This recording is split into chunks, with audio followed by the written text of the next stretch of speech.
come to order. Welcome to the September 9th, 2022 meeting of the City of Raleigh Appearance Commission. My name is Adam Walters, and I'm the Vice Chair of the Commission. The Raleigh Appearance Commission is a public body appointed by the City Council that exercises both advisory and quasi-judicial functions. The Appearance Commission's responsibilities relate to zoning and other land use matters, as well as the visual quality and aesthetic characteristics of the city. Today's agenda includes requests for design alternates from the city's Unified Development Ordinance. When hearing requests for design alternates, the Appearance Commission sits as a quasi-judicial body and conducts an evidentiary hearing on the request. That means it's like a court hearing. State law sets specific procedures and rules concerning how this commission must make its decisions. The commission's decisions are constrained by the standards in the city's ordinance and the facts presented at the hearing. The commission hears and considers evidence presented at the hearing and applies the standards set forth in the state law and the city's ordinance. The commission must base its decisions upon competent material and substantial evidence presented at the hearing. If you will be speaking as a witness, please focus on the facts and standards, not personal preference or opinion. This meeting is open to the public, and everyone is welcome to watch. However, participation in the evidentiary hearings is limited. Parties have rights to participate fully. Parties may present evidence, call witnesses, and make legal arguments. Witnesses may testify as to facts to which they are competent to testify, so long as those facts relate to the legal standards. In addition, lay or non-expert witness testimony is limited to facts, not opinions. For certain topics, the commission needs to hear opinion testimony from expert witnesses. These topics include projections about impacts on property values and projections about impacts on traffic safety. It's my understanding that case DA 12-2022 has been withdrawn by the applicant and will not be discussed during today's meeting. Before we begin the hearings, I would like to remind applicants to keep your presentations brief, considering a heavy agenda for the evening. We will now conduct evidentiary hearings on today's agenda. I will now open the evidentiary hearing for item DA 9-2022 on today's agenda, and I'll ask Casey Evans to come up and swear herself in, or I'll swear you in. Do you swear or affirm that the testimony you will provide will be the truth, the whole truth, and nothing but the truth? I do. Great. Could you introduce this first case? Sure. Great. So, good evening, Casey Evans. I'm principal planner with the Raleigh Planning and Development Department. This first case is DA-9-2022. The subject property is located at 819 East Six Forks Road at the northeast corner of East Six Forks Road and Industrial Drive. The property is zoned residential mixed use, 7 stories, green frontage with conditional use. So that's the RX7 GRCU zoning. The Six Forks apartment project is a proposed residential development containing an apartment building with structured parking, several townhouse buildings, and roughly 375 dwelling units total. And there's also a new street that's labeled here on the plan, Boulder Drive, is proposed running north-south within the property. The applicant is requesting 3 design alternates related to build to per UDO section 3.4.6C. They're requesting relief from build to along East Six Forks Road for the portion that's east of Boulder Drive, relief from build to along the west side of Boulder Drive, as well as relief from build to along the east side of Boulder Drive. Build to is the amount of site width that must contain principal building facade. The green frontage requires a certain percentage of building facade to be located at least 20 feet, but not more than 50 feet from the right-of-way. You can see here for the primary streets, it's 50% building facade is required, and on side streets, it's 35%. There are 3 design alternate findings that must be satisfied in order to grant the requested design alternates for build to, and these findings are provided here for your reference. Thank you.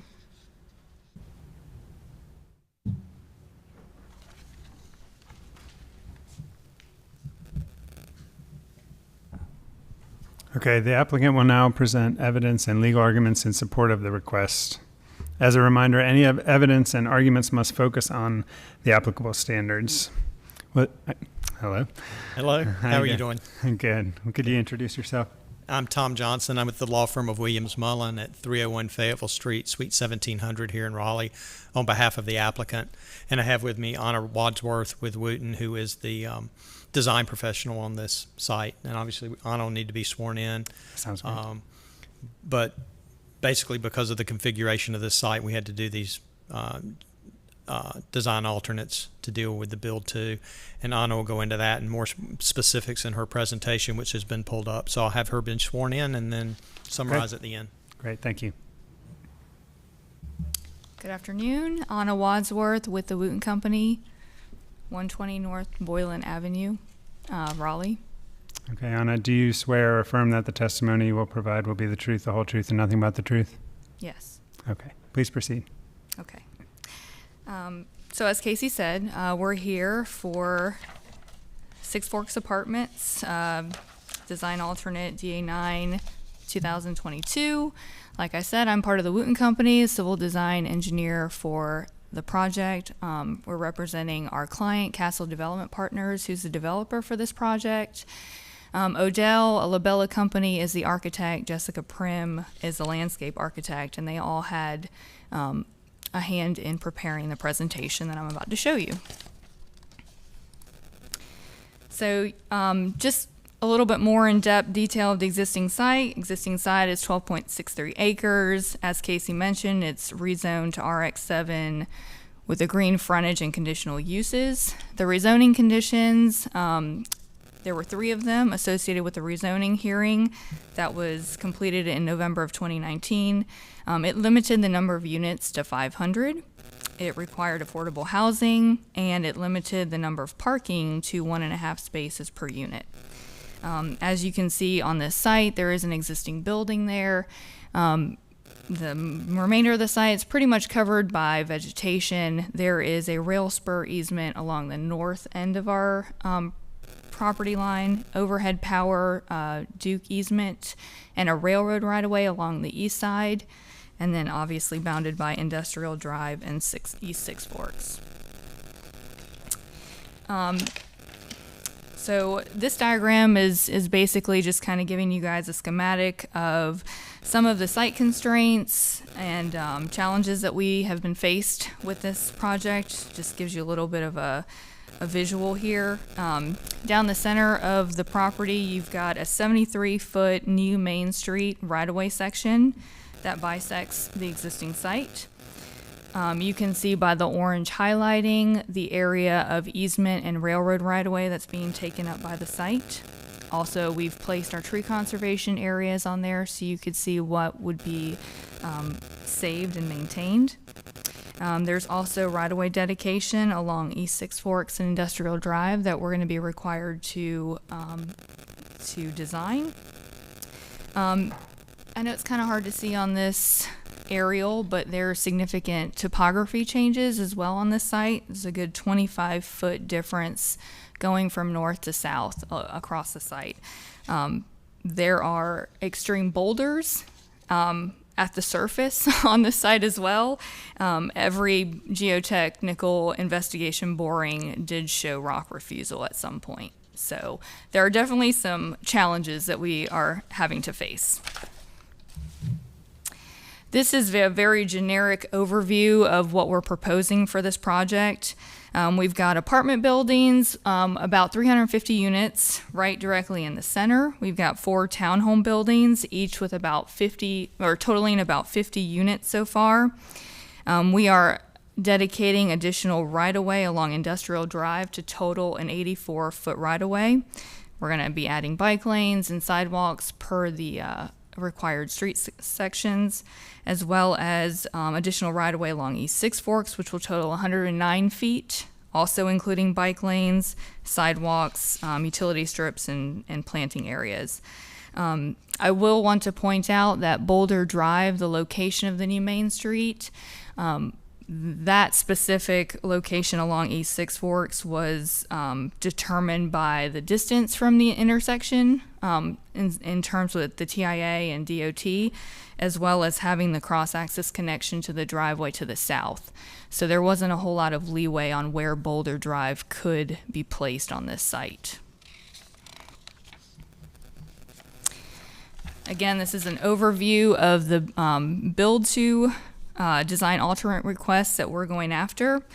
If you look at number 1, that's along East Six Forks to the east of Boulder Drive.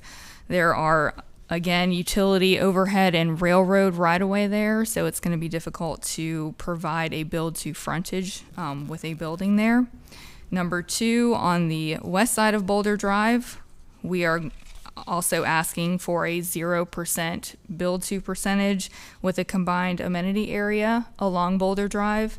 And then on the eastern side of Boulder Drive, we're also requesting a 0% build-to with a amenity area provided. And I'll go into a little bit more detail on the next slide. So I know there's a lot going on this slide. I'm going to just kind of navigate you a little bit. The orange and green dashed lines that you see are the 20-foot and 50-foot required build-to range. You can see the building facade that's conditioned. That border is highlighted in a pink, so you can see if it falls within the 20 and 50 foot or not. So if we start kind of at the bottom left corner, you can see, I don't know if you guys can see my mouse, but the overhead utility easements are denoted by the UE symbols, and the railroad right-of-way basically straddles the right-of-way, the railroad, along the property line. So it's going to be difficult to construct a building here to meet the 50% minimum build-to percentage. The east side of Boulder Drive, we are considering to be a primary street frontage. So again, that has a 2050 max build-to setback with that's a typo. That should be a 50% minimum build-to requirement. And you can see our townhome building is outside of that. You can also see where we are providing a pocket park amenity area. And then on the west side of Boulder Drive, we are considering that street frontage to be a secondary street frontage because it fronts Six Forks and Industrial. A majority of this building along Boulder Drive is parking garage, so it is not conditioned space. So we are only counting this little bit right here, but again, that's not within the 20 to 50 foot range. So that's another reason why we are requesting 0%. Meeting the intent of the UDO, as Casey mentioned with the findings, the intent of the build-to is to provide a strengthened street edge, provide a sense of enclosure. We feel that we are with this concept, and these perspective views that you're seeing in the back of the slide, these are actual perspective views of the project that we've created to kind of give you a sense of building placement to the right-of-way. But with this cross-section, it helps provide that urban downtown feel that goes along with the urban frontage. It also provides the intent of what the Main Street cross-section is showing in the UDO, and I kind of have that snipped right here at the bottom right. This is a Main Street parallel parking, which is what Boulder Drive is required to abide by, and you can see the building placement is right at the right-of-way in this street section. So we feel that we are providing that sense of an urban setting by reducing the build-to setback here. Meeting the intent of the green frontage. Obviously, with the green frontage, it requires landscape area between the building and the right-of-way. With this scenario, we are actually providing the green frontage in the right-of-way. So not on our property. There's not the 20-foot setback requirement shown here. With that Main Street section, tree grates are part of the section, and we've had some discussions with the transportation department about the potential for providing a tree lawn versus a tree grate, which is a continuous strip of green space that we could plant with appropriate vegetation. And we're willing to work with the city on what that appropriate vegetation would be. The developer is also open to providing some type of maintenance agreement by providing the vegetation in the right-of-way versus on the property. But with this picture here, you can see that even though we're not providing the 20-foot green frontage, we're still providing a good bit of a green area to balance out. Meeting the intent with the amenity area, we, again, along Boulder Drive, we're still wanting to provide 2 amenity areas.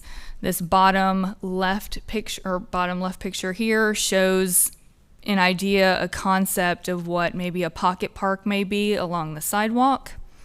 And then this picture to the right, the developer is proposing a Barks and Brews gathering area. This is basically within the parking garage. It will screen basically the right-of-way from any parking in the parking garage on the first level. It's a place where residents and visitors can bring their dogs.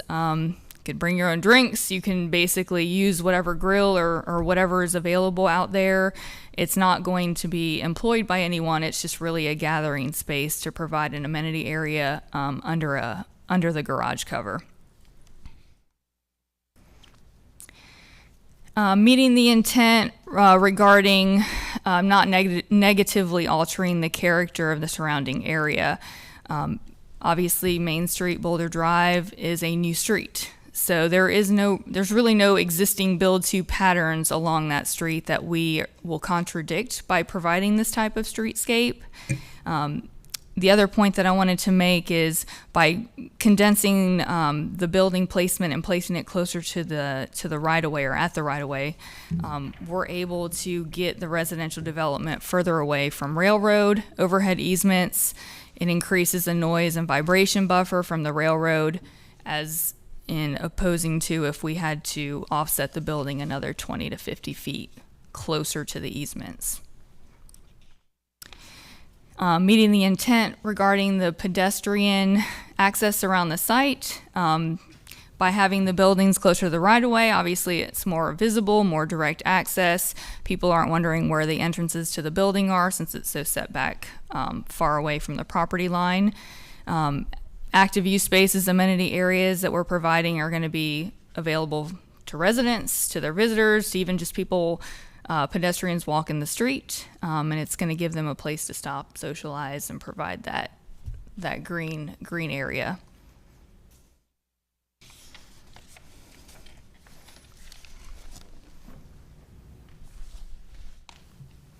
So I'll just quickly summarize. It's our position that we meet all of the 3 requirements in this design alternate, and I'm available and Anna's available to answer any questions the commission might have.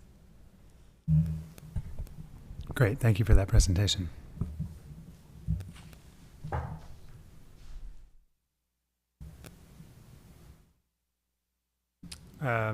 Is there anyone from the public here to speak on this case?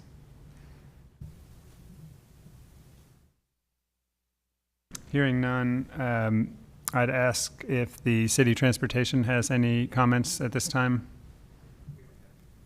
Okay, great. Then I'll just move on to any questions from the commission. No? Okay, great. Any questions for transportation?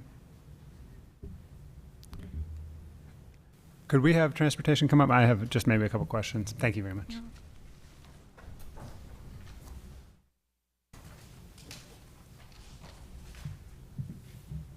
Could you state your name for the record? I'm Renee Hagen. I'm with the City of Raleigh Transportation Department. Do you swear or affirm that the testimony you will provide will be the truth, the whole truth, and nothing but the truth? I do. Great, thanks.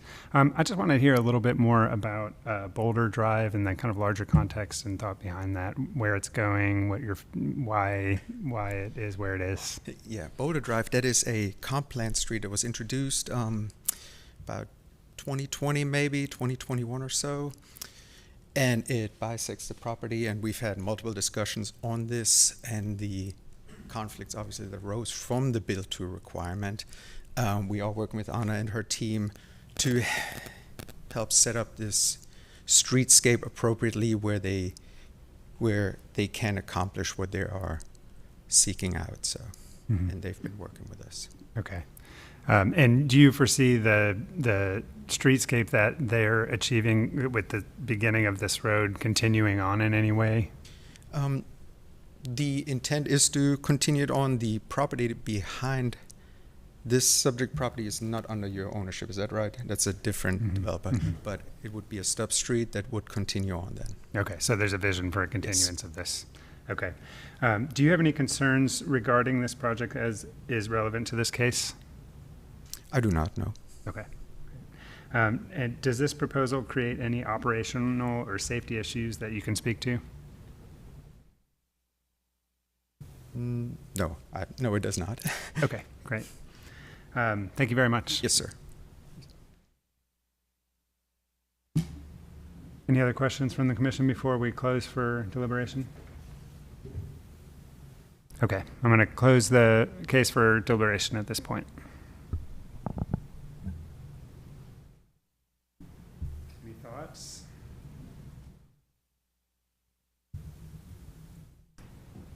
I think the way that it's designed meets the intent of what the Build 2 is trying to do, maybe even goes an extra step beyond. So I'm good with it. I would maybe, if there's any kind of condition, I would maybe want to talk through requiring an architectural screen on the parking garage like they've shown in the renderings.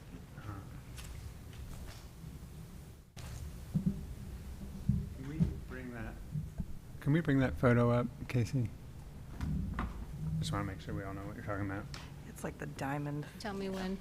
this Oh, one. okay. Yeah, you can kind of see it there. I'm not sure if there's another one that shows it. And is that above the Brews and Barks and Brews? Part of it is. Mm-hmm. Yeah. Yeah, I don't think the grass in the underneath the roof is going to happen, but maybe AstroTurf. Yeah, I was wondering, wondering about the same thing. Interesting concept.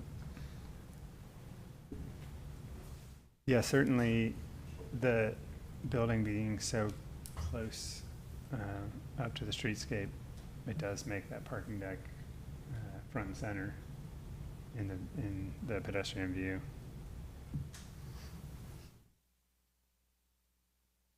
I do really like what they've done with the pocket park, and I think the Barks and Brews is a great concept underneath there. Yeah, certainly appreciate the activating the space. Yeah, I look at the intent, there are the findings and the Build 2 intent, and certainly it seems like from this presentation they meet all three. It sounds like there's still maybe some conversations between the applicant and city staff on some of the tree planting along the right of way, but it sounds like the intent is there to continue that conversation and come to a resolution. Street lawn versus tree grades. Yeah, that's right.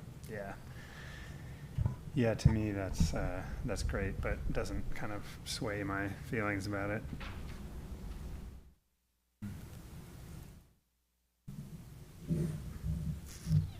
Do you want to? I think that's a really good point about the screening. I wonder if it's already happening. Do we need to make a condition on it, or do we want to ask them anything about it? I don't know, maybe that's a question for staff. I don't know. Can we? I don't know that we can as part of this. Well, it would fit under the number 2 in the findings, substantially negatively alter this character-defining street wall. I mean, I think we probably could if we wanted to. I mean, they're proposing something that looks great. It appears it's only on one side, though, as it turns the corner. Is that on Six Forks? No, that's further back in the development. Oh, okay. Not on anything associated with the Build 2 for Boulder Drive. Yeah.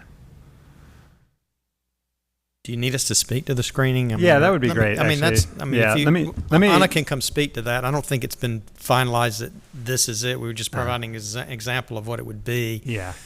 So you could see that and understand about the grass for the barks and brews or whatever. It's likely going to be something artificial because of obviously because of the shading, but I'll let Anna speak to that. Yeah, I think as you speak to this, just trying to address the concern that this parking deck is going to be really close to the streetscape. It's going to be something that's well within the focal view of pedestrians and vehicular circulation. And how can we make sure that that's something that's attractive and interesting to look at? Correct. So currently, we've gone through one ASR review. That was one of the comments was for the parking deck to be screened adjacent to the right-of-way. We have not resubmitted with a final design yet. This is actually just kind of a schematic of just showing you that it will be screened. It won't necessarily look like this, so we are going to work with staff on an appropriate screening for that garage. And I think I heard you say it was only screened on one side. And for right now, we left it because that side street is a private drive, so we didn't necessarily need to screen for a private drive. And as far as the grass goes, yes, it's going to be artificial turf that they could spray off.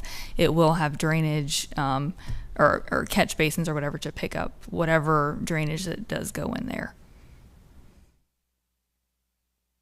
Okay. I mean, if there's anything particular that you guys are looking for as far as a screening, like the developers here, and they're welcome to any options, but nothing has been chosen or finalized yet. Yeah. Well, I think that we like what we're seeing in the renderings. We think it reflects good design and would do well for the condition that's presented. And we know it's early in the process, but also I think would be happy to have some kind of understanding that something like this was being pursued.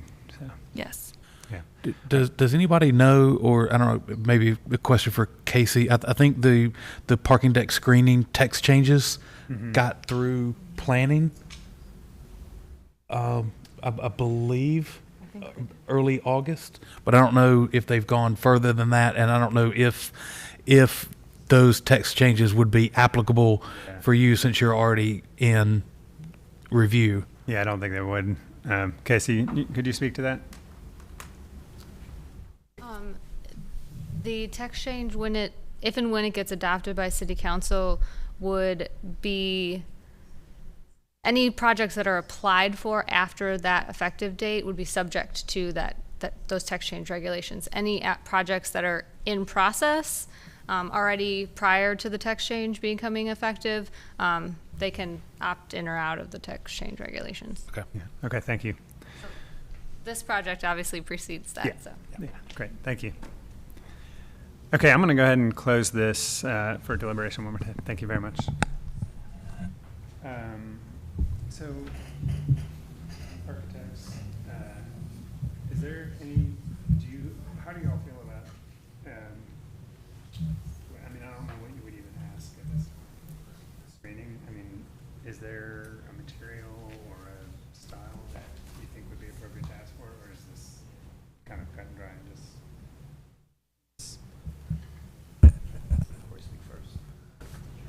Go ahead. No, I think that's a good question, but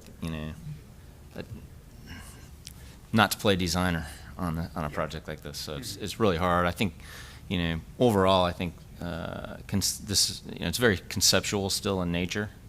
Probably a little more conceptual than we typically see at this point. It's not a bad thing necessarily, but it's a little bit harder. But I do feel like the findings have been shown, which is what they're due to provide to us, to give us the ability to, but again, it's very conceptual, so it's a little bit of a balancing act of, Yeah, it's tricky because we see these pictures, but they're not. will it end up any actually? reality, so are they actually? It's kind of like, is it meeting number two? Right. I say generally seems like program elements without the design needed. Yeah, I mean, typically with projects such as this, we would, we've had them come back with landscape plans and, You know, I mean, you could do the same thing with building. So, yeah, it's just, Would it be an option to condition that the screening requirements in the text change would be, Applicable. yeah, I don't know. I don't think we It's can been approved yeah. yet. She's grabbing the mic. I mean, I think it would be better just to craft whatever you want it to say. Yeah, okay. The other thing I'm not sure about is if there was a comment during plan review about providing screening on the parking deck, is there any current UDO requirement? Or I guess maybe the comment was to address the pending text amendment. Was that the case? I'm not sure if we were clear on that. Say it again? I was just, if you're going to impose a condition about screening, and there was a comment on the plan review comments about providing screening, then I'm curious as to whether there's an existing requirement for screening for the parking deck, and you want to make sure that anything you would impose wouldn't conflict or already be duplicate. covered. So I would want to check that with staff. Can I open the case again and have you all, could you all come up and speak to what requirements you have for that screening, or if that's just something you're electing to do?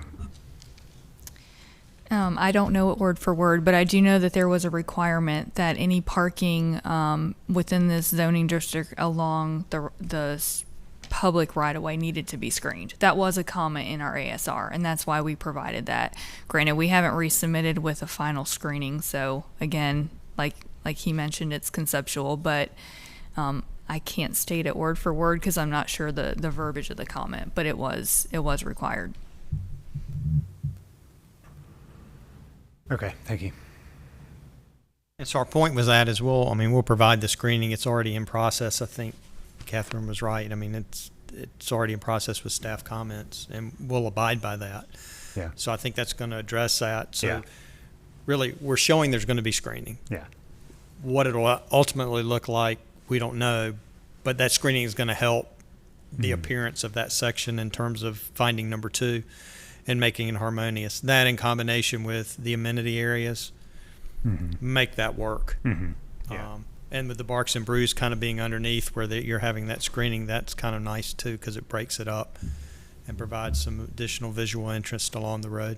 Yeah, the Barks and Brews doesn't seem like it's gonna, like you're really gonna be able to see it from the streetscape all that much. Is that the way that I'm, it seems like it's kind of like you go almost inside of an open air building. Is that correct? So from this picture is probably the best that I have for this presentation, but the wall is going to be stepped. There will be a grade change difference from the street to the inside, so that's why we are providing a safety railing. But, we plan that, not being transparent, that railing. So they will be able to see from the inside, especially if they're on the low side of the site. Remember, it shoots up 25 feet across the site. So, we are going to have to step the building. So that's why you see this retaining wall being stepped. But yeah, if you were standing here, you could definitely see in. There's just a ground level entrance right here.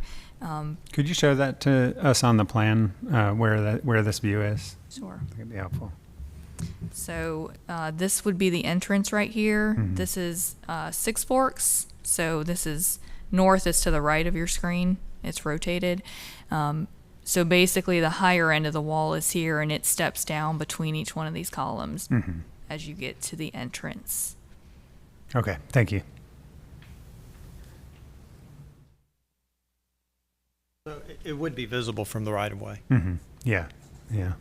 It's hard. I mean, it's hard to show. There was that one view, but because of the way it is configured, it will be. Okay. Anything else? All right. Thank you. I'll go ahead and close the case for deliberation. All right, I think we've done our due diligence here. Does anybody want to make a motion with or without conditions? I'll make a motion without conditions to approve. Second. So there's been a motion to approve without conditions. All in favor? Aye. Aye. All right, let's see here. What do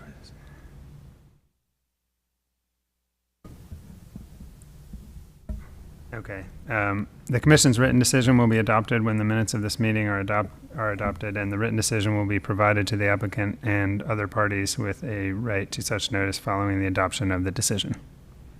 And just for my clarity, that was a unanimous, Unanimous. no opposition? Okay, thanks. Thank you.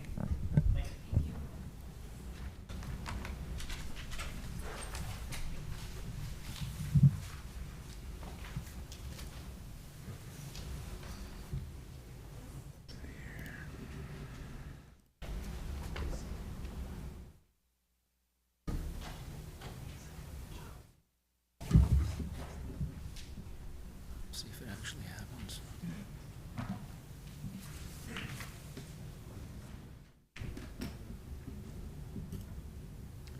We will now open the second evidentiary hearing for item DA 10, 2022 on today's agenda.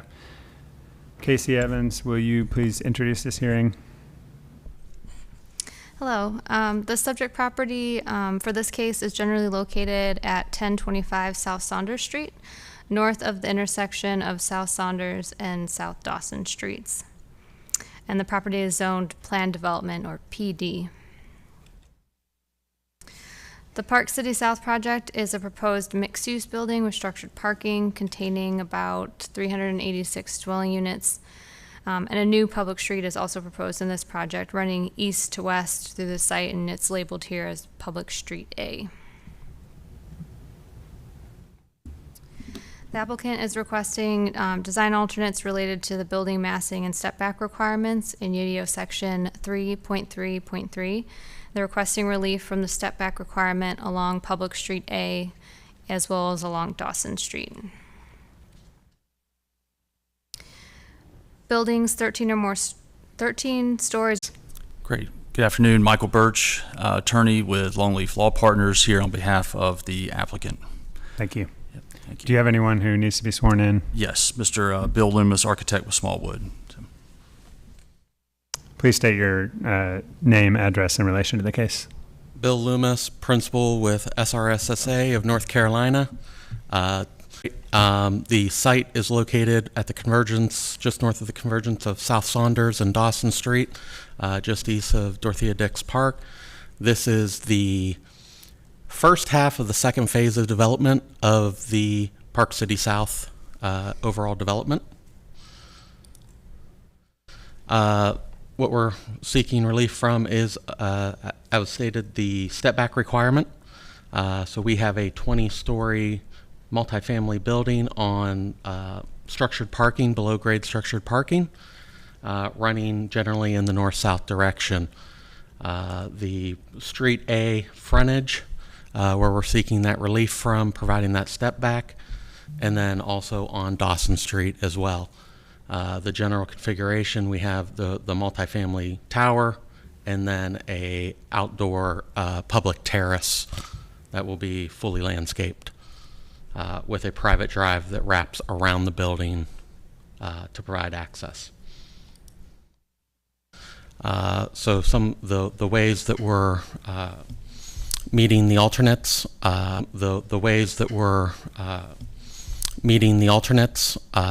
number one is by providing a strong base. The base of the building wraps in blue here and wraps from Street A and into the landscaped plaza. We've also broken up the mass of the building on this facade into the two larger masses with a reveal between them, creating smaller masses and creating a smaller scale building frontage. The fenestrations that we've put on the building in the different masses have broken up the scale of the building, as well as the balconies, the limited number of balconies and the varied location of them breaks up that overall scale. And then in diagram 3, I believe number 5 was when the building is pulled back from the frontage, you can incorporate landscaping instead of that step back. So if you look back at that plan here, where Street A bends away from the frontage, we plan to incorporate landscaping there to provide that separation there from the building front to the street. And here's some of the perspectives that we've provided to show all of these conditions. So you can see the strong base that wraps from Street A here and wraps into the building, creating a retail pop out into the plaza there. And then as it continues around into this landscaped plaza and down, connecting to phase 1 of the development. So you can see that strong base and how it pops out of the overall form of the building. And then the view coming down Dawson here in view 4. And then just a larger scale blow up of that front entry on Street A. Similar seek of relief on Dawson Street, looking to have relief from the step back requirement. And as you can see, we have a roughly 100-foot separation from Dawson Street because of our tree buffer area here along Dawson. And then the building itself has the L shape in plan, so that actually at the center portion we're 150 feet off of Dawson Street. And again, similar relief requirements of breaking up the building massing. Here we have it into 3 components, and then at the top with the base as it drops off along the public street. The fenestration of the variation of fenestration as it continues around the building, and the varied balconies in elevation. And then the tree buffer area provides the landscape buffer from Dawson to the building.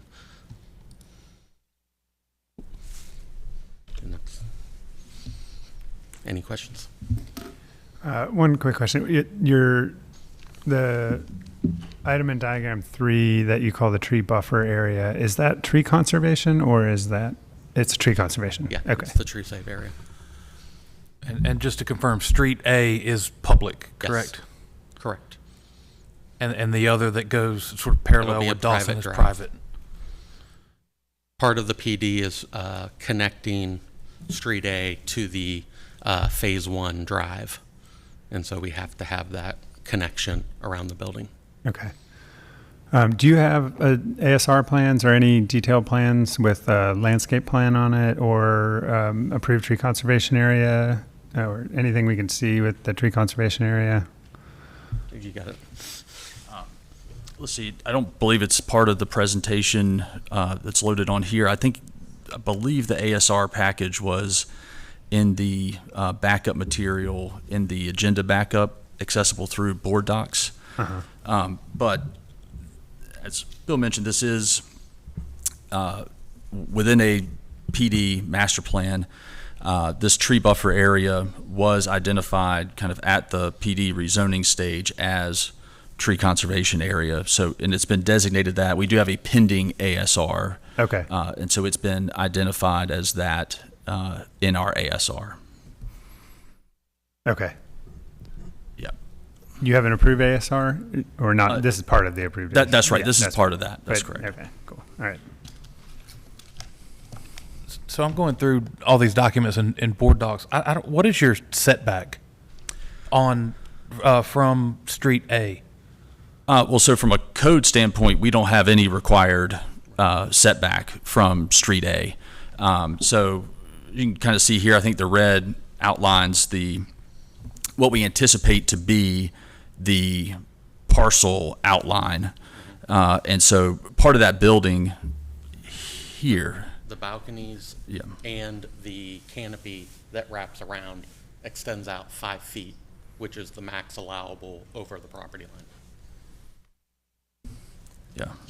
And that's above, so the building itself is at the property line, the canopy and the balconies are extending into the right of way. Into the right-of-way. But there is that portion of the building that's right on the right of way line of Public Street A.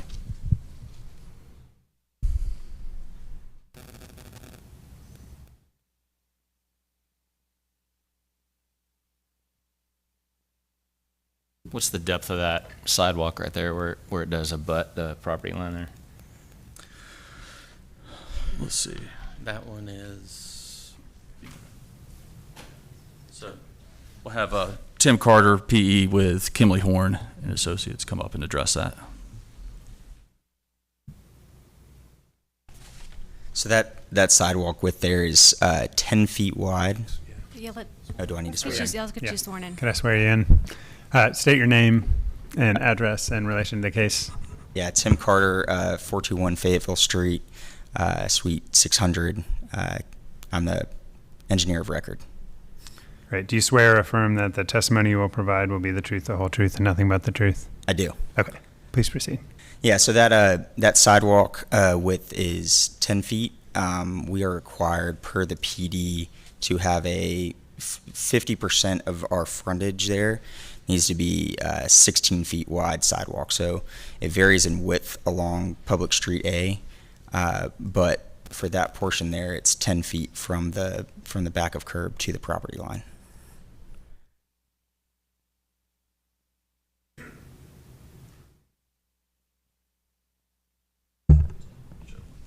I'm sorry, you said 10 feet from back of curb to property line? That's correct, and Building's on the property the line. additional 6 feet. Sorry, the additional 6 feet would be contained within a public sidewalk easement. Okay. Yeah, and just to highlight it on here. So the portion kind of on this side of the red line is minimum 10 feet in width, and then this area here where it's on the north side of the red line. That's right. And then yeah. this area there, Yep, past that. that's right. So that's where we would have public sidewalk easement. And then just to put it into context of kind of the overall site here, again, as y'all may know, there's no sidewalks along Dawson Street right now. This street's probably going to come in right here and make this connection between Saunders and Dawson. But as of right now, there's no sidewalks in Dawson Street.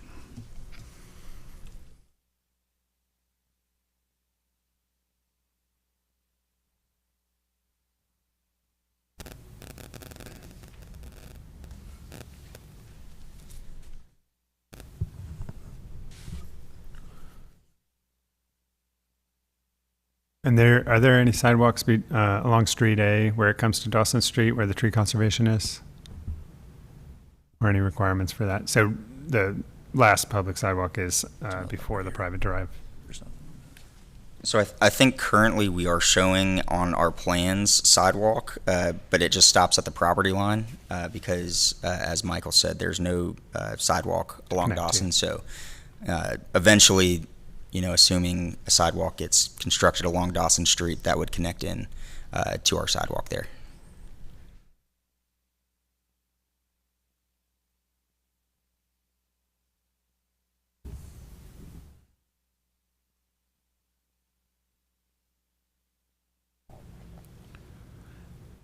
I think you touched on it briefly, but I'd like to hear a little bit more around what your intent is with your public space, amenity space, landscape areas around that base. Sure. Is it limited to the green area there?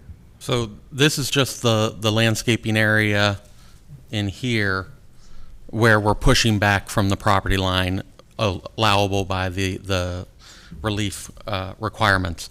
And then once we get back into here, we push back even further into the public landscape plaza all along there. So you can see, you really see, here's where that plaza comes in and opens up into that public plaza.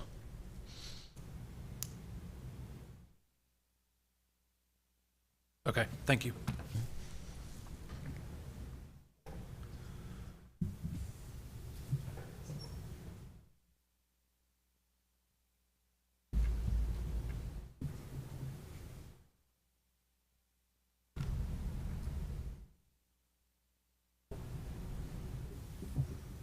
Any other questions from the commission at this time?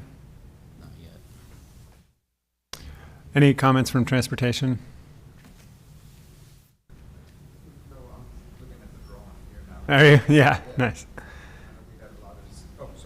Yeah. Would you mind coming up again?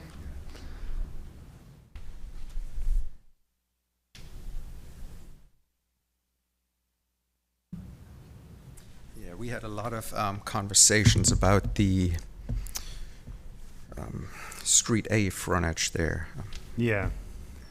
Seems to be getting most of our attention. Sorry about this. Is this a project you're familiar with? Yeah, I am actually the transportation review on this one. Okay, great. And I want to compare what we've received last to this one here. And the plan development that they do have, there is a, I don't know if we call it condition, but there's a 10-foot public sidewalk and a 6-foot sidewalk easement that is variable. So it is an average, and it can become greater beyond the property line. So yeah, it appears there's like a dumbbell approach going on where it's wide and then narrow and then wide. Yep, exactly. Can you speak to any concerns you may have about the balconies encroaching into the right of way?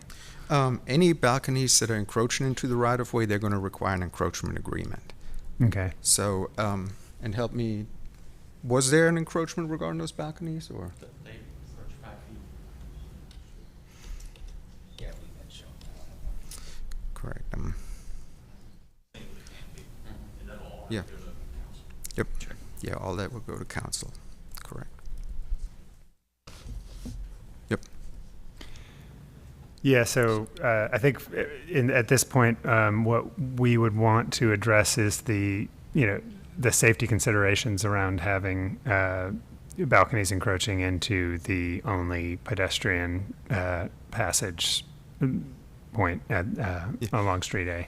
Okay. And if there are concerns about that and what those might be. We have historically approved balconies encroachments. Obviously, they're looking at how the overhang affects the streetscape itself. That's handled through our right-of-way services team, and we work with them together in conjunction with it, and we'll be looking at that and reviewing that. But from a safety standpoint, we don't have any concerns about that. Okay. And are there precedents for a condition like this with encroaching balconies in the city of Raleigh that have been approved recently? I can think of one project, sorry, get my projects mixed up, 865 West Morgan Street. We just had that one where the balconies had to undergo the encroachment process. Mm-hmm. Okay. Thank you. Yep. Does this proposal create any operational safety issue that you can speak to? No, not for this proposal, no. Okay. And do you have any other concerns regarding this project as it pertains to this case? Not to this case. For the building setbacks, we are still working with the design team to address some of the other items around this site. So there are no concerns regarding this. Okay. All right. Does anyone else have any questions for transportation? Okay. Thank you. All right, thank you. Mr. Chair, I do want to just make sure we're clear, because we've obviously focused on one aspect of this, but this is looking at, so in this view 2, we are looking at it from Saunders down Public Street A. Mm-hmm. So from Saunders to Dawson, right? I want to make clear that as part of the pending ASR, it includes just this one building, but we are dedicating the right-of-way and making all of the improvements, both street and sidewalk improvements for Street A from Saunders to Dawson. So that is kind of the length of Public Street A is included within the ASR. I know it wasn't necessarily reflected in some of these architectural images, but the full length of the sidewalk will be provided as part of this phase. Okay, thank you. I guess my question is, why the lack of width in this area? I think that's what people are kind of getting to in general is, I think the rest of it's great. It probably more than makes up for that. But just as a pedestrian realm and knowing that there's other buildings to come and the connectivity of these areas, that's my question. Yeah, so as you can see from here, so like Michael was saying, Saunders Street is over this way. And we anticipate a majority because there's no sidewalks along Dawson Street right now. And this site, for a little bit more clarity, has a lot of grade change from Public Street A down to the north side. So we anticipate a majority of the pedestrian connectivity to run through this area through stairs, and then also Saunders Street being developed on either side, connecting down this sidewalk and connecting through. So we don't anticipate this sidewalk area to be heavily traveled because there's nowhere really to go. So in fact, you're kind of sending a message that that's not really the thing you should be focusing on. In this case, you're kind of saying, hey, that you don't need to go any further. That's right. We're drawing people into this area. That's the idea. Mm-hmm. That's right. And so also that's a good point, Bill. There's as part of the first phase of this project, there was a greenway that was installed, or that is being installed, that wraps around the building here with some also paths underneath a breezeway through that building, all leading back to this connection point to bring you into this plaza area. So hopefully that gives you a little bit more information. Thank you.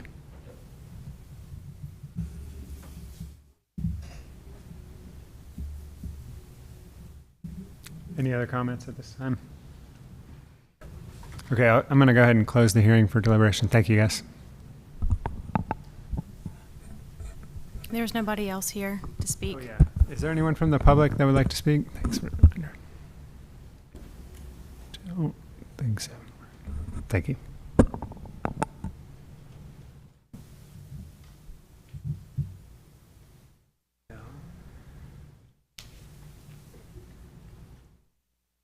Anybody have any thoughts, initial thoughts? A lot to look at. I'm kind of swamped looking at these plans.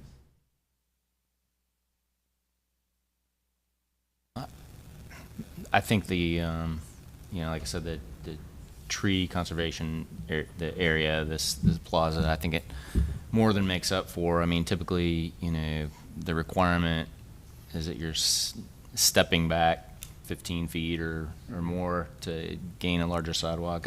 I can understand that in this situation. I get it that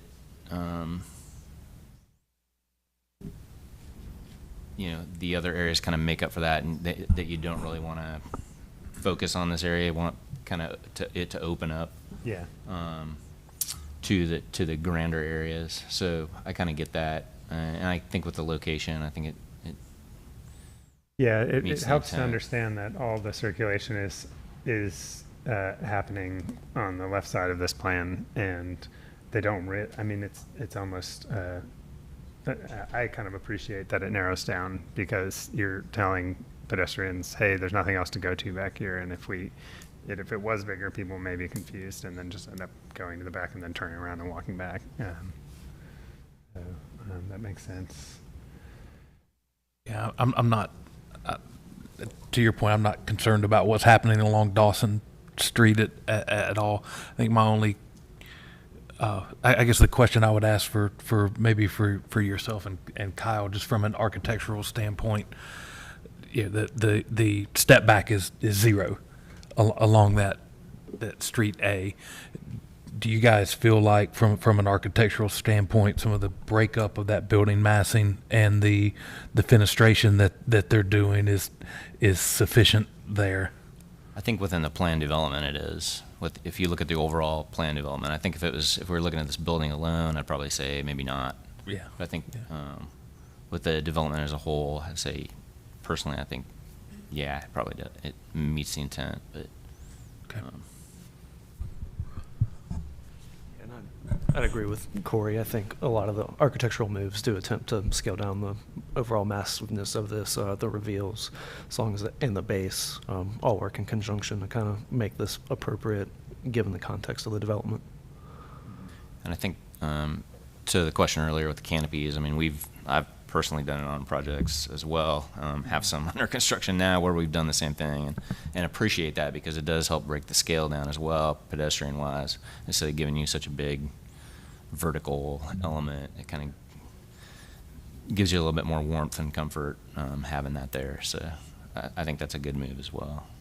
Yeah, I agree. The balconies seem to really do a lot to serve the intent of the code.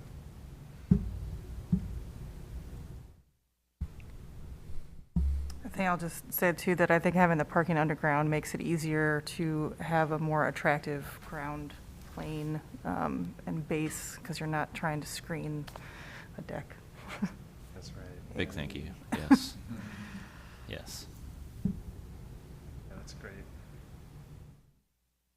Can we pull the findings back up? Yeah, I was just gonna That's what kind I was of looking go at through here. those.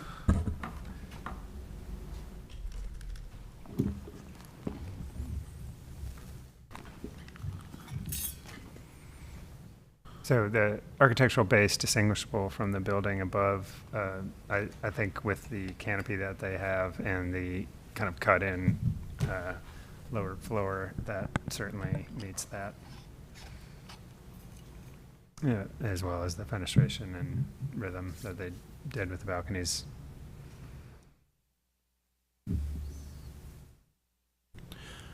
Yeah, we didn't really talk about item or finding number 4 with wind impacts and light there, but I think given the openness of but would you on the Dawson side in that park, I don't know that that's a concern. Yeah, you've got a huge plaza and then you got 150 feet of tree conservation and a wide streetscape. Yeah. Same thing on number 5. Yeah. In fact, it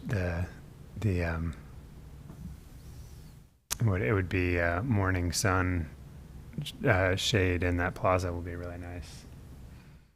Yeah. Okay.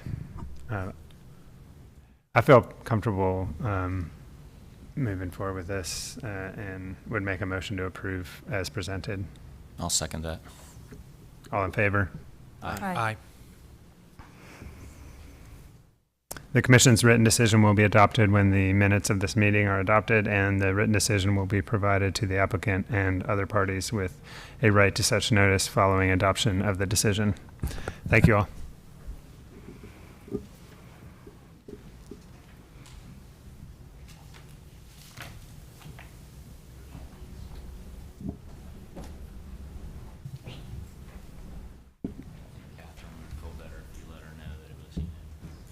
Oh, yeah. Sorry. You want me to say something? It does feel kind of Sometimes they say, anybody opposed? There's no no's, so it was unanimous. Yeah. Okay. Thank you.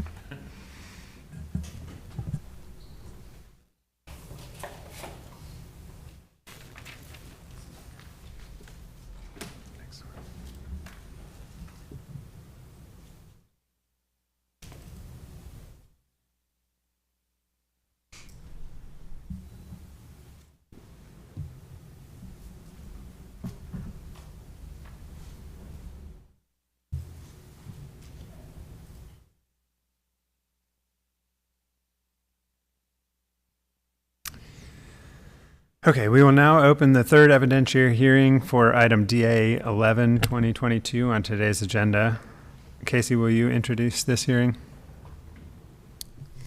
Yes, the subject property for DA-11-2022 is located at 5100 Forestville Road, which is located at the southwest corner of Forestville Road and Buffalo Road. This is east of 540. The property is zoned commercial mixed use, 3 stories, conditional use, or CX3CU. The Buffalo Bend project is a proposed shopping center containing 4 general buildings for future retail and commercial uses. The applicant is requesting 6 design alternates related to transparency. The requests are to reduce transparency on the north side of Building 1, and for relief from transparency on the east, south, and west sides of Building 1, as well as requests for relief for the south sides of Buildings 2 and 3. The UDO defines how transparency is calculated for each story of proposed buildings, including that 50% of the required ground story transparency must be located between 3 and 8 feet. Transparency is required for each side of the building facing a public street, and the general building type in the CX district is required to have a minimum of 33% transparency on the ground story. And as you saw on the aerial, it's surrounded by streets on all 4 sides of the property. There are 3 design alternate findings that must be satisfied in order to grant the requested design alternates, 2 findings for design alternates related to transparency, and they're provided here for your reference. Thank you. Thank you.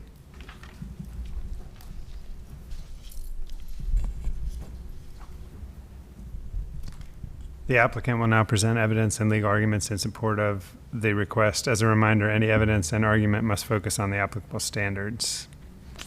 Good afternoon, Mr. Chair and members of the Appearance Commission. My name is Isabel Maddox, P.O. Box 946, Raleigh 27602. Here with me today is Carla Kassebaum of Harris Development, who is on the point of this development. Also here is Andy Petiak of McAdams, our engineers. First, let me just sort of show you, this is sort of our site layout. And so, yes, we're surrounded by streets. That is true. But we're kind of a good distance away from, our request is sort of in this area, these buildings. And we've got, we're over 500 feet here from Buffalo. We're probably 350 back here from this street in the rear. And, probably a 150 or 200 from Forestville. So the it's not like somebody's gonna be walking down the street and looking in this building. It's a good distance. So I think that's important as we talk about these requested variances. So the first building I want to talk about is Building 1, which is proposed for a Publix grocery store, and that is this main building right here. We have requested for, the first variance is relief on the front of the building. This is the one that faces Buffalo Road. And we've requested that, the requirement is 33%, which would require 954 feet of transparency. We request that that be reduced to 10%, or 298 feet. And then there's a sub requirement that requires half of the transparency to be between 3 and 8 feet. So we're requesting that goes from 50% of 33 to 43% of 33, or more simplified, from 16.5% to 14%. So it's hard when you're doing percents on percents. And then we want complete relief on all the other sides. I'm going to show you some pictures of why we think this meets the intent of the requirements and of the ordinance, and why transparency on the rear of a grocery store just really doesn't work that well. So to go to my first picture, well, there are our requests. So complete relief on 3 sides, and I went through the one on the north, the front. Okay, so here's the front, and we think that we provide a lot of interest along here. We have a lot of architectural elements. We have gables, we have articulations, we have columns, we have dormers, we have different materials and colors. We have brick veneers, we have precast, we have corrugated metal roofing, we have shingle roofing. You can see all the different things. We have a prominent sign feature. This will be Publix, not just grocery.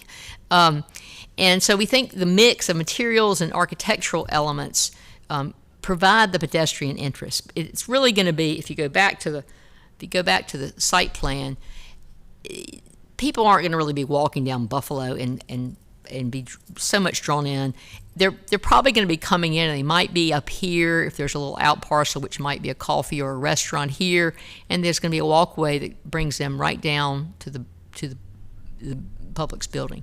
So we feel like the mix of architectural features and colors and materials. And then we also have some outdoor seating in this area, which I'll show you a close-up of that.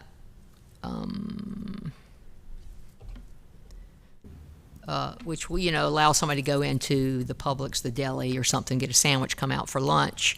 And we think this, has an inviting presence on this front facade. To go to our sides. Now, on the sides of these buildings, it's interesting that if you just looked at the Publix building, independent of the things that are attached on either side, we have to get 100% variance. But the reality is we actually have this side building, and again, if we go back to the site plan, you can see that these side buildings, one of them truly is attached, and the other one is just separated by a drive aisle. But what you can see from the sides is just those side buildings. So going back to those sides, you'll see that you have a good bit of interest here on the front part of the building because you have another building. This is the east elevation, which will be adjacent to Forestville Road. And if you were to give us credit for the transparency that's actually on this building, you would not be asking for a complete relief here. But because of the way the buildings are permitted, they are by building code separate buildings, we can't take credit. So you have to pretend that this is a complete blank wall, which it's not. Nobody from the street can see that as a complete blank wall. What they see is this. They see that there's a restaurant or some retail stores on this side. And so if we applied the Building 3 transparency to the east elevation requirement, you would have 344 square feet of transparency for 20.6%. So it's not really a complete relief. It's really 20% as opposed to a 33% requirement. Technically it's complete relief, but what we actually are providing provides 20%. And then you see the balance of this site is the rear of a grocery store. And, the rear of a grocery store has shelving, it has storage, and it just doesn't work well for putting windows back there. And so, and on this side on the front, you have still a lot of visual interest. You've got the transparency that satisfies the requirement for this building, this east building, but you also have, you have awnings, you have colors, you have columns, you have a lot of landscaping, you have some interest there. If you go to the west elevation, this is actually physically attached to the Publix building. Again, you have the same sort of elements along the front of the building where you have the awnings and you have some outdoor seating here. This will most likely be a restaurant. These leases have not been signed yet, and so I asked Carla, can I tell them who's going in here? She's not public yet, so I don't know, and I can't tell you. But we do believe that this will all be leased up fairly soon, and this does appear to be a restaurant here. But you see there's a lot of interest here on this side. And again, the back part, you've got the rear of a grocery store here. But you do have your materials and colors there. Then you go to the south. We're still on building 1, so this is the dead rear of the building, and it's like what a back of a grocery store looks like. It's where the loading dock is. You have big trucks coming back there all the time, and you have utilities hookups there. Some dumpsters back there, and interestingly, you have, and I'm gonna go back to the site plan because there's some important things that are back there. Behind this building, so between the street back here and the stores, we have a huge stormwater area here, and you have tree conservation here, tree conservation here, tree conservation here, and you have stormwater here, here, here. My sketching's not too good. So you have a lot of things between the pedestrian walking along this loop road and the back of these stores. They're not going to really see it. I mean, there's really very little way to see well those backs of the stores.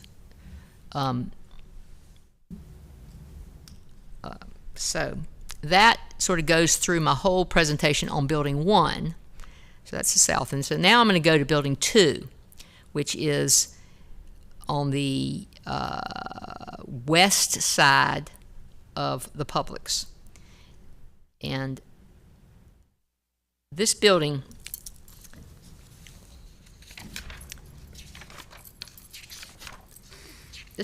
is compliant on the north Buffalo Road side and the west side, which is adjacent to that road coming, and what's the name of that road on the left? Timberfield.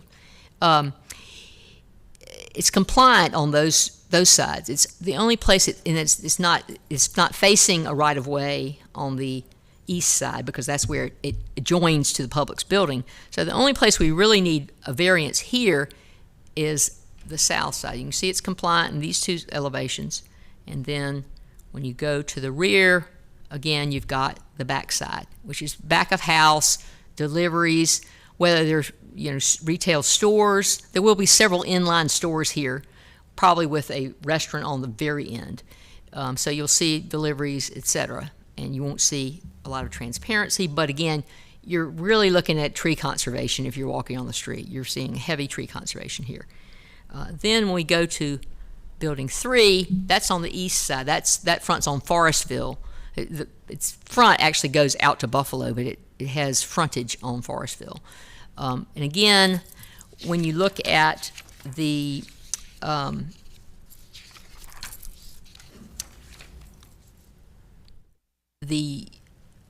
north and east elevations, the north being on Buffalo right here, that complies with the transparency requirement. The east elevation, which fronts on Buffalo, that complies with the transparency requirement for this building. And the only need we have here is for the south. Again, it's the rear of the house, whether it's a restaurant or a store, it's deliveries, it's, and it's separated by significant, we got tree conservation and stormwater here that are going to really, and that landscaping area here that are going to really limit the amount of that side, this back side that you can see of this store. So just to sum up, the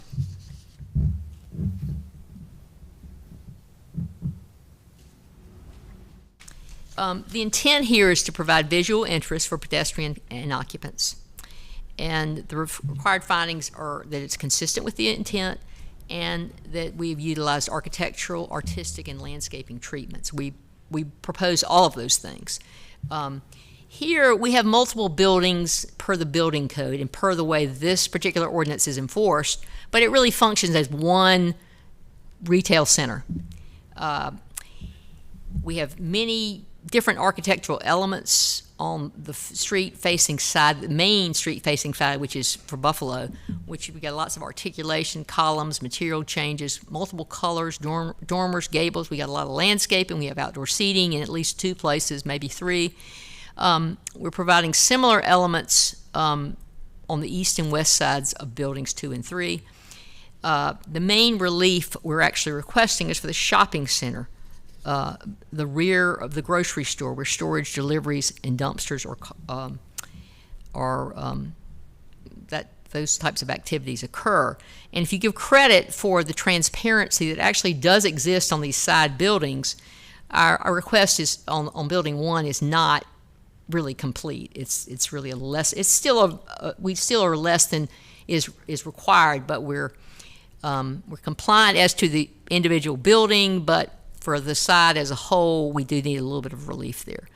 And I think it's really important to note that the rear of all of these buildings it has a great distance separation in terms of how many feet away it is from the away from the right of way, and also what happens in that intervening area, which is a major stormwater pond and several major tree conservation areas. So, with that concludes my presentation, but I'm available, as is our developer and our engineer, for any questions. Great. Thank you for the presentation. Anybody have any questions at this time? Just one quick. Oh, sorry. Go One quick question on the east and west elevations of the grocery building. It looked like you had maybe some glass on some of the upper floors.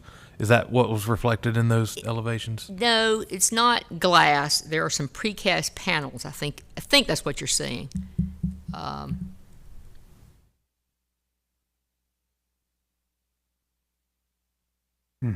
That right Yeah, there. in the blue.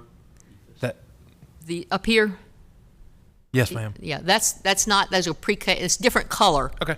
And it sort of gives you the feel of a window, but it's not actually a window. Okay, understood. Thank you. I noticed in the landscape plans that it leaves out the plant species along the Timberfield Road and along the edges of the stormwater pond.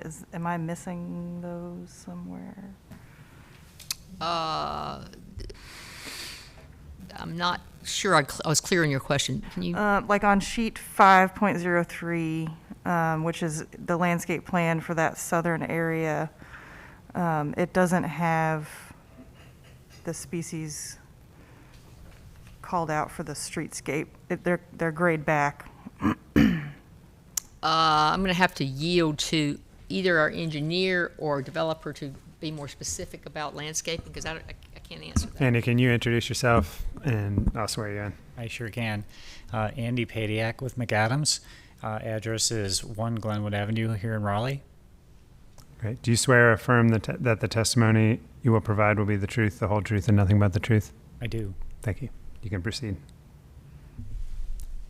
Can I hear your question again? It was related to the landscape plan on a specific sheet from our submittal set versus what's on the screen? Yes, the landscape plan for that area south of Building 1, it has the landscape, the species and the trees listed for everything except the stuff around the stormwater pond and then along, I think it's Timberfield Road. It almost looks like those are on a different set of plans maybe, but I was just curious, like how big those are going to be, whether they're evergreen. I'm not exactly sure, but at the ASR step or the preliminary subdivision step, either or, we do provide the city required code compliant plantings from the approved list. So not exactly sure what the species are, but the intent would be to screen it in accordance with the UDO.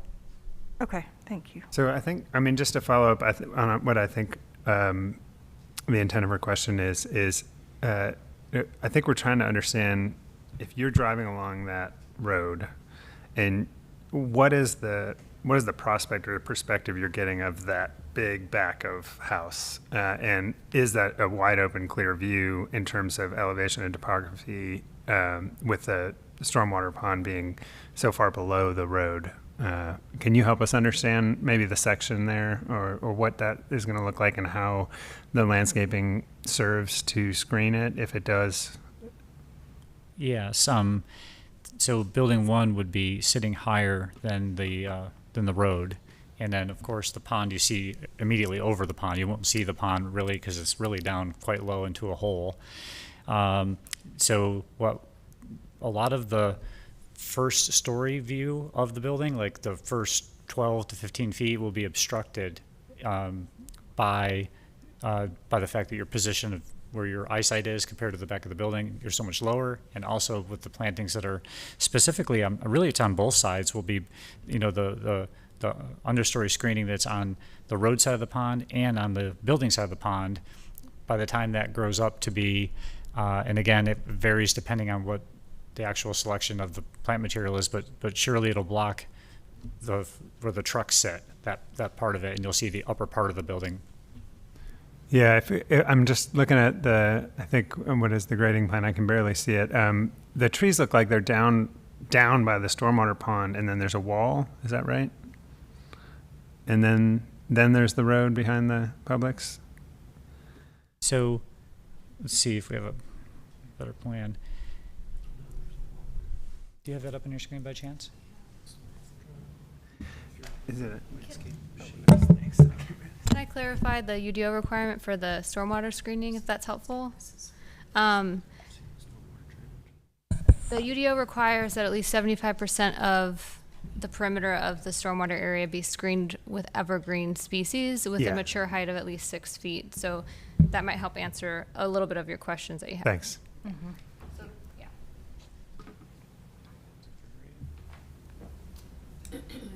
I think we're just trying to figure out, Andy, how much those plants around the stormwater pond on the public's rear side will serve to screen anything that's happening beyond them, if that makes sense. Yes, it sure does. Sorry, I was just looking for the plan that might better answer that question. Yeah. I thought You know, in the city's package, you have the full site plan in your presentation. don't you? Yeah, we do. In the documents on board docs, not in the Okay. I know the staff report. In fact, I don't even print the whole thing out because it's so long.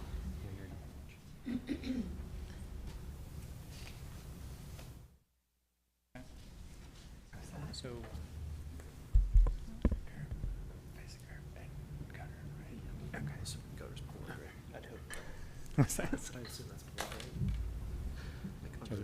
the plan's always been evolving, so where we are positioning the landscaping is, of course, from the new street, we have the street trees within the right-of-way. And then we have the sidewalk and the 5-foot utility placement easement. And then we do have screening that occurs right at that elevation, up high at the road elevation. So the plant material won't be down in the hole. And then likewise on the building side of the pond, that plant material will be up on the edge, up high, where off back a curb in that zone is our intent.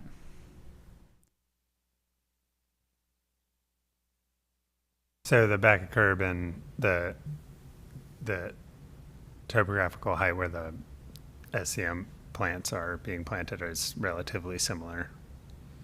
It's hard to see from the plan.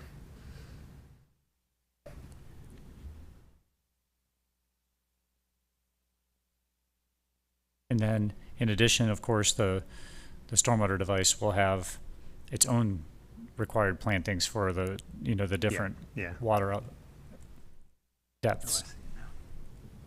But they'll be down, of course, in the stormwater device itself. So you'll be looking over the top of those. So, Andy, to clarify, would you say if you're driving down this street or walking down the street and you're looking eye level for an average height person, between the plantings on the street, the plantings surrounding the stormwater pond, and the distance, would you say you'd see only the top, like how many feet of the building would you estimate? I feel like another way of saying it is from the ground surface, it would block predominantly the first floor, like basically where the trucks sit and that part of the building. So the first 10 feet The or first so? 10 feet of the building. Yeah. Which, specifically, which things would block that? The plantings that would grow up along the curb line on the pond side. On the Timberfield side or on the building side of the pond? On the building, yeah, okay. Yeah. You think that would grow up to block, if they're 6 feet At planning. at planning? Yeah. Yeah. Yeah. And that's if you can see past the shrubs and such that are at the street side of it. Uh-huh. Yeah, your finished floor height or finished floor elevation is 6 feet below the roadway. Correct. I think I may have said the opposite. You did. Yeah, so I'm sorry. Yeah. Say that again. The finished floor is 6 feet below the road. So you're kind of looking down. You're looking down. Okay, so it's opposite of what I was thinking. Yeah. And the plantings are at the same elevation as the sidewalk? We were talking about the plantings by the back of the building, and I think they are right off the back of curb, like at the same elevation. The other ones kind of look like they're down a couple feet or at least a foot. Yeah, you actually come up. There's a little berm back of curb before you drop down into the pond. So I think those plantings will sit up above roadway elevation. a little bit, and then you're looking down towards the building. Right, and it is a really, the distance you had measured before, I believe it's 350 or so? Yeah, over 300 feet away, a differential of 6 feet. So that's Pretty flat. pretty flat, yeah. Yeah. And you're also correct to point out that the streetscape along the new road slopes back to the street at 1/4 inch per foot. So the plantings that are off beyond the 5-foot utility placement easement, are likely, let's see, they probably are about a foot higher than the pavement itself. Yep. Would be fair to say? The dark green ones on the plan south, yeah. Correct. Yeah. Yep. So those are higher than the, Yeah, because the streetscape slopes back to the public street, so your view corridor will benefit from having those sitting up a little higher than the road itself.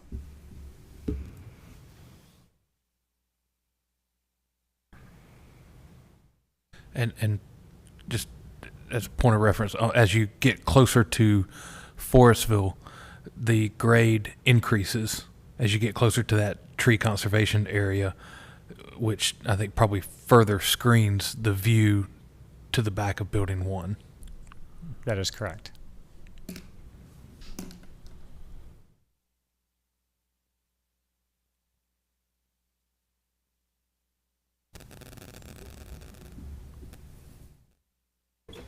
Can you tell me where the roof line is compared to the elevation?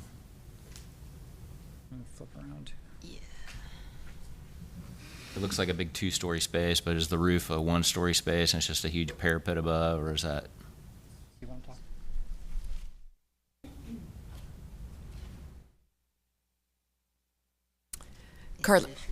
I'm Carla Kasbaum with Harris Development Partners, 128 East Target Street in Raleigh. Do you swear or affirm that the testimony you will provide will be the truth, the whole truth, and nothing but the truth? I do. Thank you. You can proceed. Can you restate your question? I was just wondering where the roof line is compared to the elevation. I'm assuming it's a 1-story space and there's a rather large parapet to give it That the is presence. correct. That is correct. The parapet height at the front elevation that you see there is higher just for screening purposes of the rooftop equipment.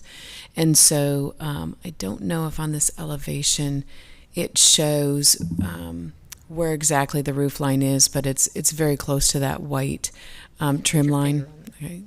It's very close right in here. Okay. In this area. I'd have to see exactly, but that's roughly in that area. The rest is just parapet height for screening.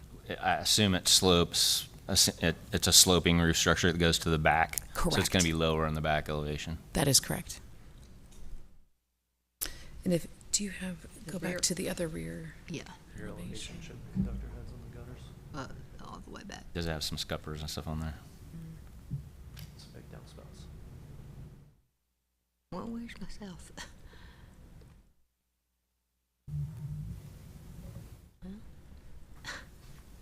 Now in her presentation.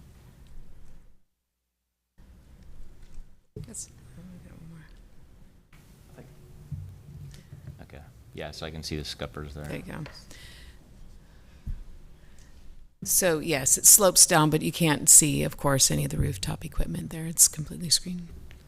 And can you tell me where they're, I assume this is back of house storage area typically? On That the is back side? correct. So right in here is, of course, the loading dock area. Trucks, excuse me, will come in here. This whole back area is basically shelving where all the storage of extra product and everything is housed. This over here is our compactor pad, this area over here.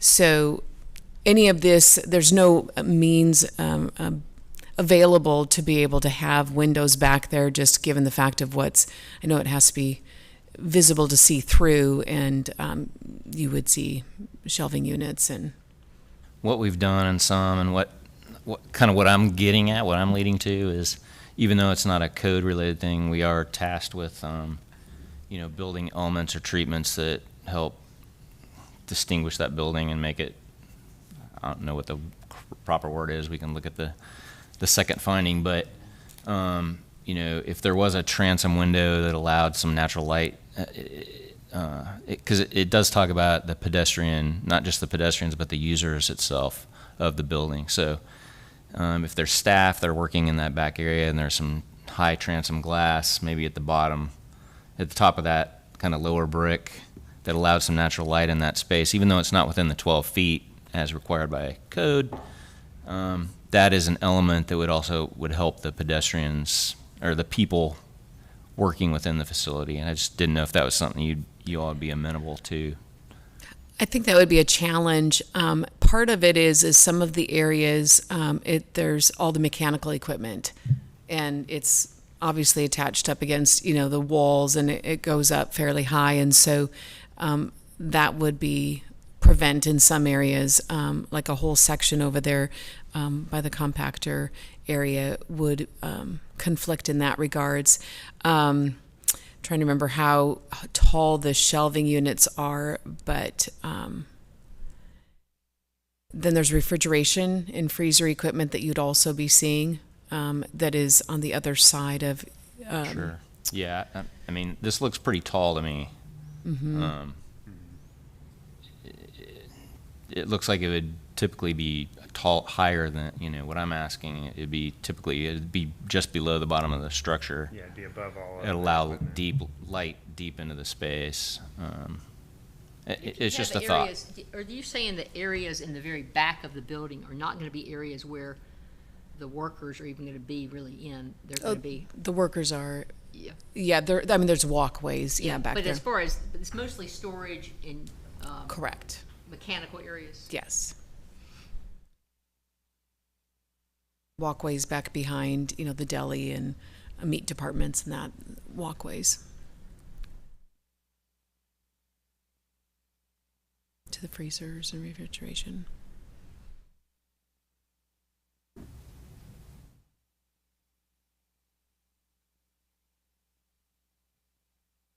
Do we have any other questions at this time?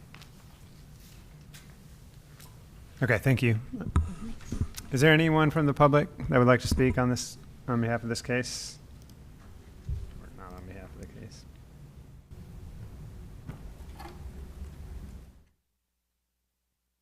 Hearing none, I think we're ready to close this case for deliberation.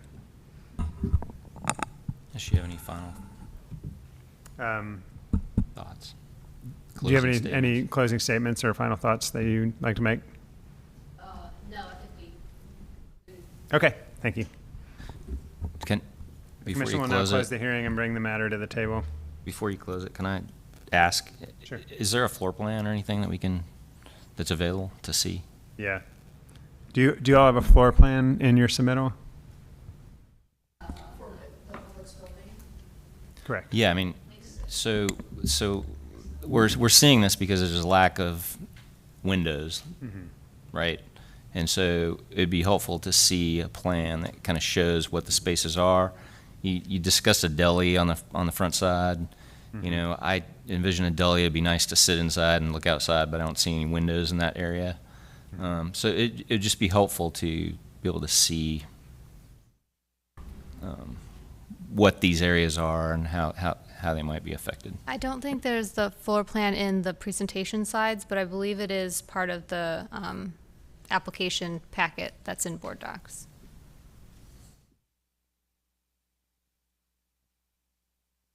So the floor plan actually is prepared directly by Publix.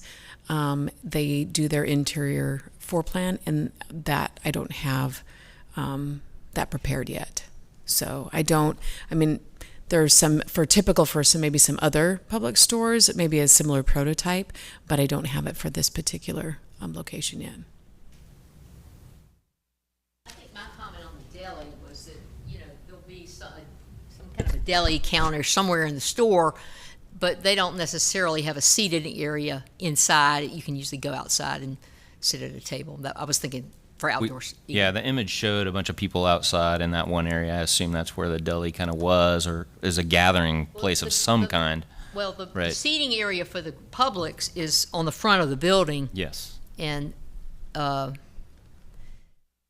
and so I don't know whether that means that the deli area is really close to the front. I think that varies from, in a lot of grocery store location, where it's gonna be. I don't think it Right. necessarily relates to the front of the building. No, that's typically where they have just their outdoor seating, is where it's shown there is where People typically it sit is. there to do what? I mean, I've never gone to a Publix to go sit, but is there something that happens there that I'm aware So of? they have their deli and prepared food Okay. areas, and then they have, if some of the prototypes have an indoor seating area, and then some they provide it for exterior. But I know in Publix, they sometimes will make a sandwich for you. You can go at lunchtime and they'll make your sandwich, or there's a little hot bar. So you can get a meal, and people have a short lunch hour, they might be outside the grocery store. So, is this showing windows behind the seating? No.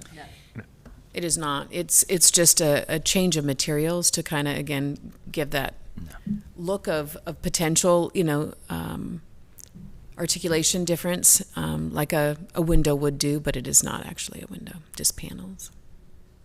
And then in this view on the right side, that is a fully transparent window? That is correct, yes. So if, let me go. So here in this, whoops, sorry. All of these are windows, these as well as this. Sorry, my drawing there is not very well. All this is also windows. And then, of course, we have these up higher, but that is not for the elevation that is needed. But yes, And all of those are not Fake windows basically, to right? anything. they're just, it's just a faux window. glass. 10. There is, it is glass, but it is not, there is not a second story. It's spandrel glass. Correct, Okay, thank you. yes.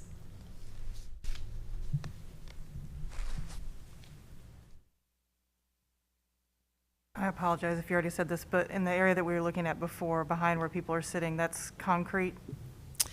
This here is, the finish is similar to what is up above, so it would be like a stucco ephes type panel that would be scored. Just to match, obviously, what was up above.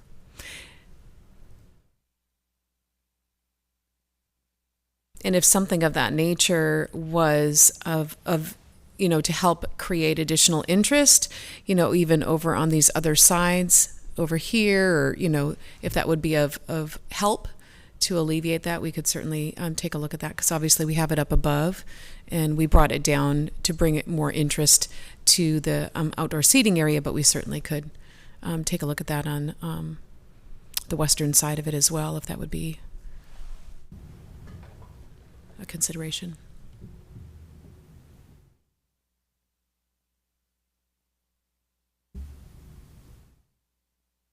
Part of the challenge with the front of the elevations too, with the windows is they have their comm rooms that all of their equipment and everything comes in. They have other storage areas, bathrooms, as well as managerial offices, and so it's a challenge just from the operations of the grocery store in some of these locations to put windows. So try to utilize some of the other features and materials to help break up some of that.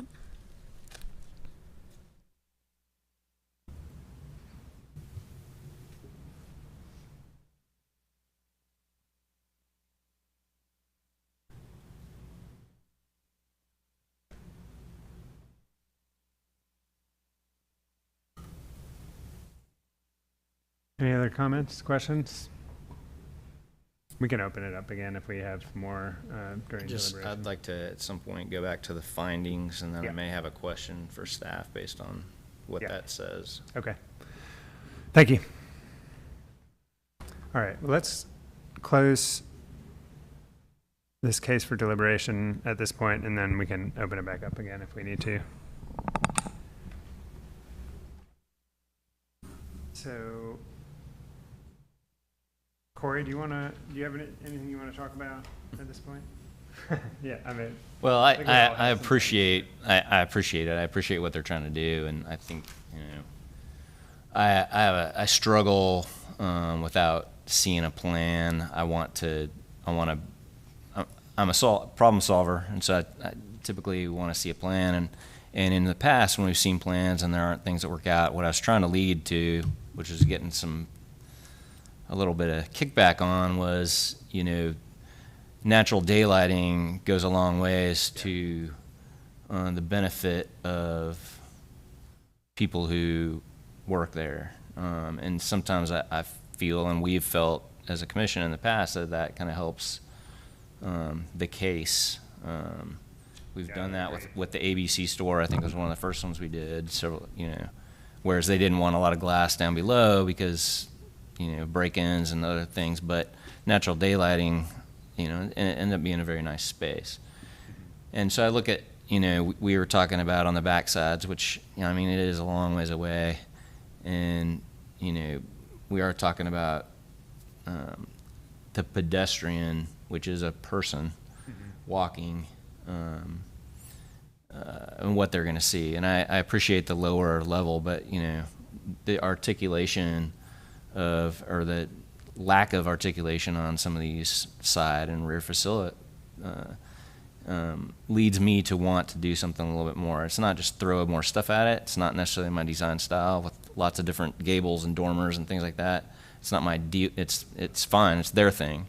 It's not mine. But are there ways to articulate it in a nice way that's not a huge dollar thing that will lead to a better end result?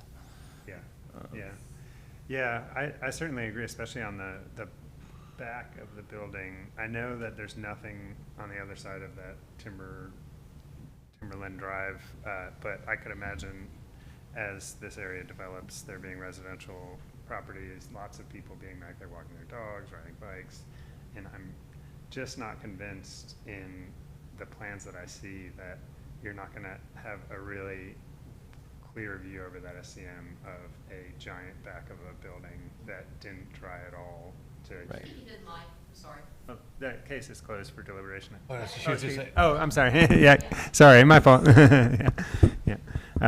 Yeah. So I think that's something that I certainly have concern with as I see the documents in this and as they've been presented.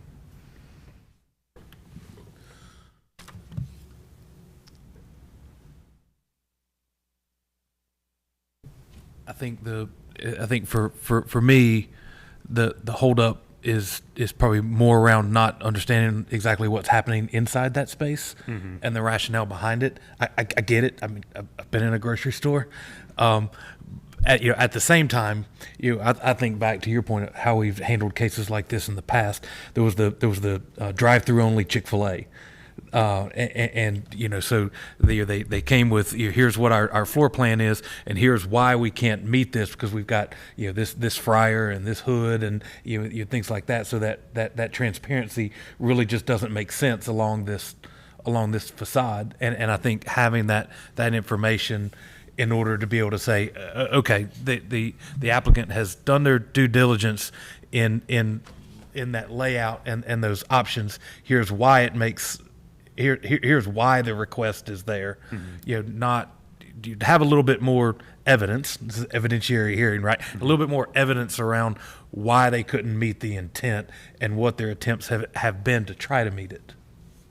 Yeah, that makes sense. Not that I have any issue with what's being requested necessarily. You just can't see it. I just can't see the rationale behind it. That's right. But and I totally see Ms. Maddox did a great job, explaining the side elevation, and, I totally get that. You're not going to see a good portion of that Publix building on the side, but there is a portion that you will see, and how can we articulate that in a way that's just not just a blank facade that gives us a little bit of architectural, artistic treatment to create some visual interest, and I just don't quite see that yet. Trying to get that with some other things, if it's windows, if it's more brick pilasters. I don't know. I'm not the architect for this, but Yeah.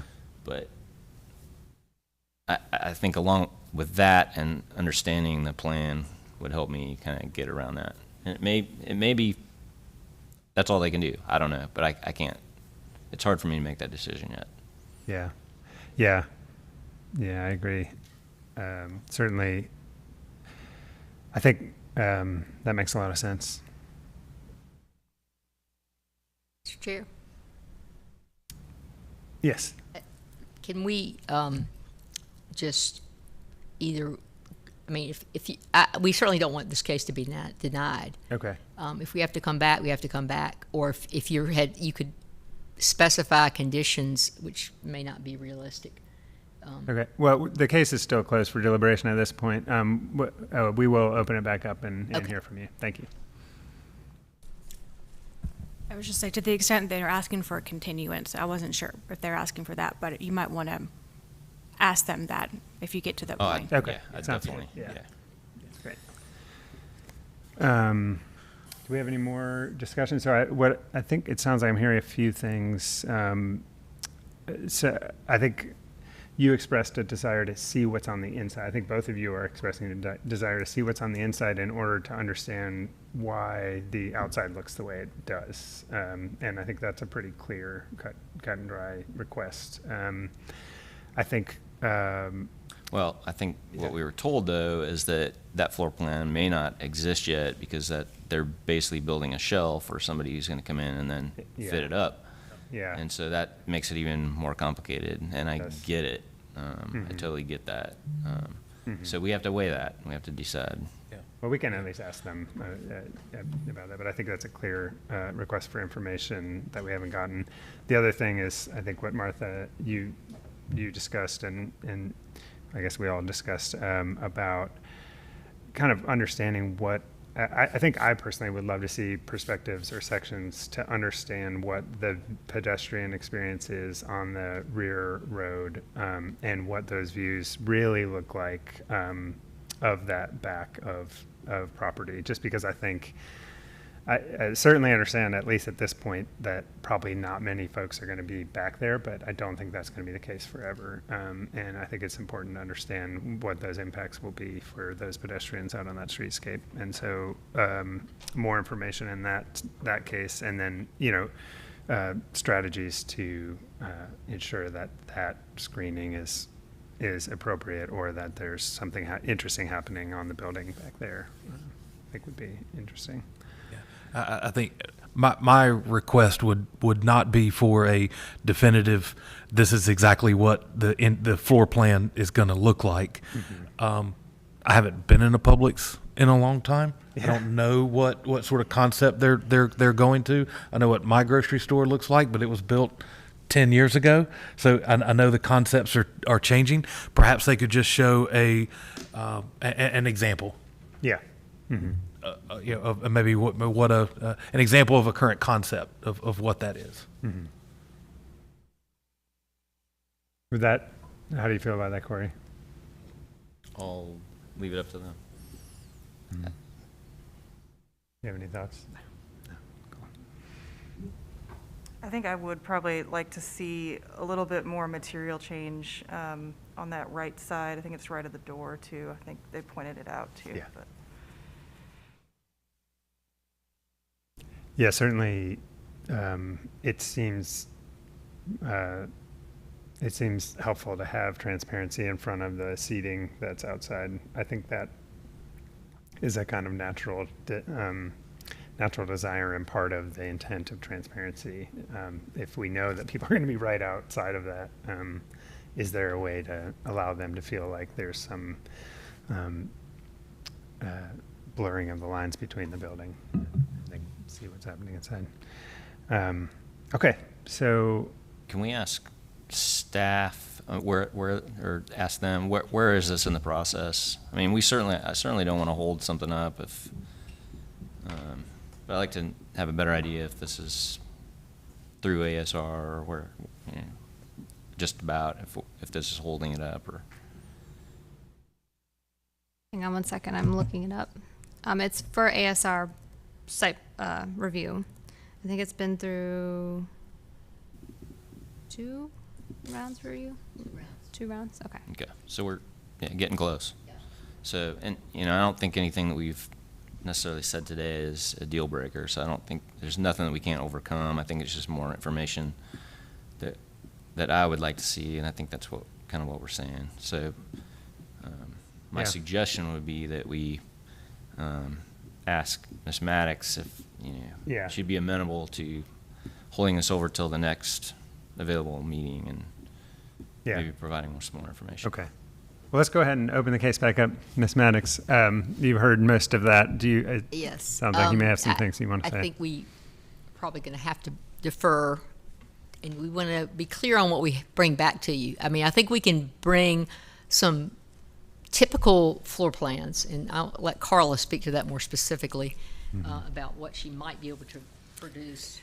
And just one clarification. So how Publix does their plans, we have a facade architect, and then they have their own internal architect, so that does the storeroom. So it becomes all one set of plans, but they wait until the end before they do them because they are constantly changing their prototype.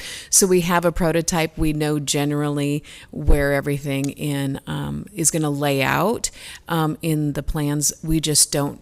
They haven't produced them yet because we haven't provided, I mean, we're just not there in that process yet for that. But we could show a prototype. Absolutely can show a prototype, a floor plan as to where everything is laid out. And as far as when you're asking about the, the daylight, honestly, I've never, in any of the Publixes we've been involved in, we've been involved in over 100, I've never seen that. And so I'd have to actually look back and see what conflict that could potentially create or not, if it's depending on the height of that. I mean, I know everything that back there goes pretty high, but certainly something we can certainly take a look at. Or if there's, I think someone had mentioned about additional or different articulation or extra brick pilasters or something of that nature, certainly very open to anything of that sort too, that we can do to create additional interest in that area as well.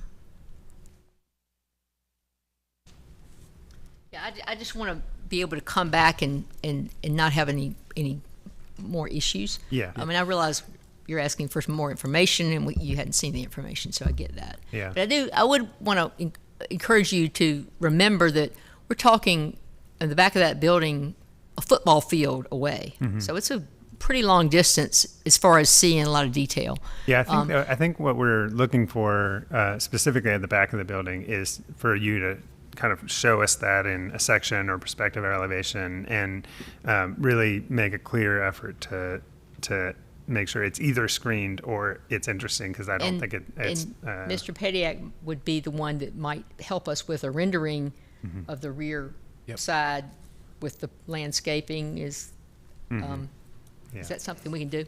Yep. So Great. we'll Thank try you. to come back with a rendering. We'll try to come back with a prototype, which is typical Publix.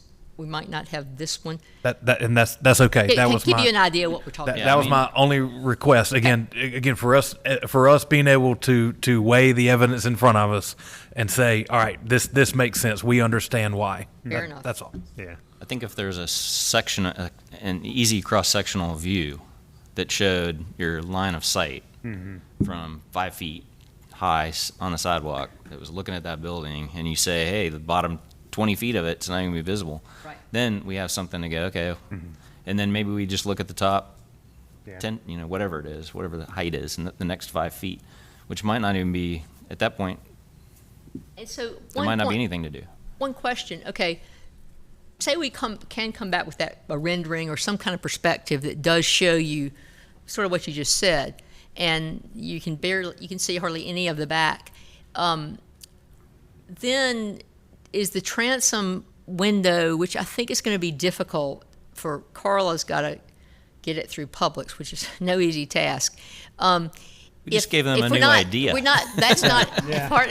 If that's not adding to the meeting the transparency intent, it would be adding maybe some daylight for some workers inside. That's I think only thing that's going to do. But it really isn't addressing the intent of this That's right. requirement. It doesn't have to be that. That was one idea of many. No, I'm not saying it's not a Right. good idea. I'm just, Yeah. if we But can sometimes concentrate. that kills two birds with one stone, right? You're Understood. getting natural daylighting and you're getting, you're not getting the glass where you want it, but we've moved it up. So You've got it somewhere. But it could be something else. It could be, I don't know. It could be reveals in the ephes or whatever. But Yeah. just you've got a nice front facade, right? And then you turn the corner and it's the back of a building, which that's what most places are, right? Back of a grocery But store. but People are the gonna city see of Raleigh that. doesn't want to see that Yeah, anymore. yeah, we and don't so, see that, yeah. And so if it's green, that's great. If it's not, we probably need to take another look at it. Okay. That's all we're saying. Fair enough. Thank you. So, Catherine, how do we do the continuance? So I think that you just need to state on the record that it's being continued to a date certain and state the date, and that way you don't have to redo any notice procedures. So then your next QJ, the first meeting of the month, next month would be October 6th. Is that right? At what point would they need to get information in to be able to meet that date?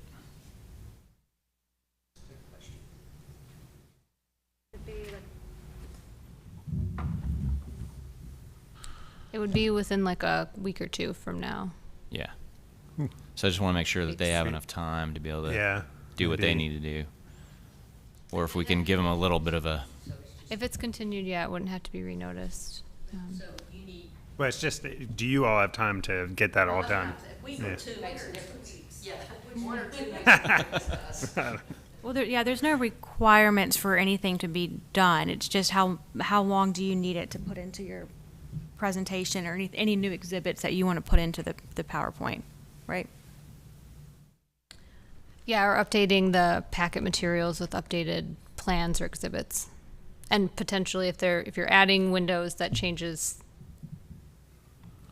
but, Yeah, but some of the you needed application a week, materials. a week prior to that meeting or more than that? Probably at Or- least 2 weeks prior to the meeting. 2 weeks prior to the meeting. So if we had it within 2 weeks, that gives us an opportunity to get some really nice architectural, Right. sightline that I think would be very beneficial for Yeah. you all. Is it just mostly the rear, just to make sure, but also in the front as well? I'm assuming? Yeah, the rear and the front, yeah. But not so much on the east and west sides? Okay. I don't think we had any conversation about these. I mean, if you were including things like transoms on the east and west side as a part of your strategy, then of course. But if all of your strategies are on the front and the back, which are the ones that we've talked about, then. And is that just for the Publix building, or is that also then for the 2 retail buildings?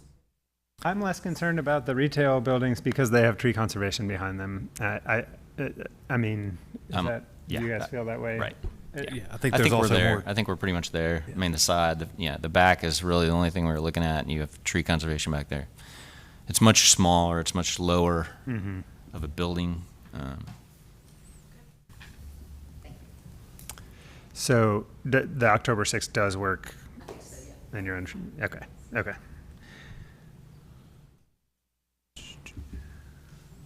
So after deliberation, the evidentiary hearing for case DA 11-2022 on today's agenda will be continued to the October 6th meeting. Mr. Chair, I'm gonna have to be excused if that's all right. Okay, sounds good. I'm late. So, Mr. Chair. Yeah. I have 2 issues. One, I have a 7:30 video call with a client that I cannot miss. I don't think it's fair for me to start hearing information and then not be in a position to vote. I also, and that puts us below quorum. Below quorum, yeah. And before we get to that, I have a question for Catherine on potential conflict of interest with the next case. So, Okay, we're gonna have to do some math. All right. You want to start with the conflict of interest question? yes, in case this ends up being continued. So our company is currently working with the property owner on another project. I am not involved with it, but there is obviously, yeah. So one of the reasons under state law for conflict of interest would be a close business or associational relationship with an affected person. If you're not on the project and then, it really comes down to a judgment call whether or not you can be a fair and impartial decision maker. If you think you can be fair and impartial, then you don't have to be conflicted out, but we would ask if anybody has any objection. And if there's an objection, the commission would vote on it. And if you don't think you can be a fair and impartial decision maker because of that relationship, then you should state that and ask to be recused. Okay. So I do believe that I can be fair and impartial.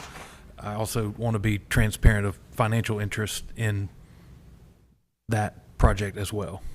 Okay, so financial interest in the outcome of the matter is another reason to be conflicted out. Yeah. Conflict of interest. So it feels like that probably moves to a position where I need to recuse myself. Yeah, if you have a financial interest in the outcome, then yes. Yeah. Well, Although, unless you want to maybe explain further what the financial interest is that? Well, there was that, but also my understanding is maybe the relationship is with a different partner that may not be a primary partner in this project. Mac Real Estate is the primary partner in this project as opposed to SLI or. Yeah, that's right. And again, I'm not involved in it, so I can't speak to exactly what the ownership development structure is there, but I do know that SLI is a part of that project in some way.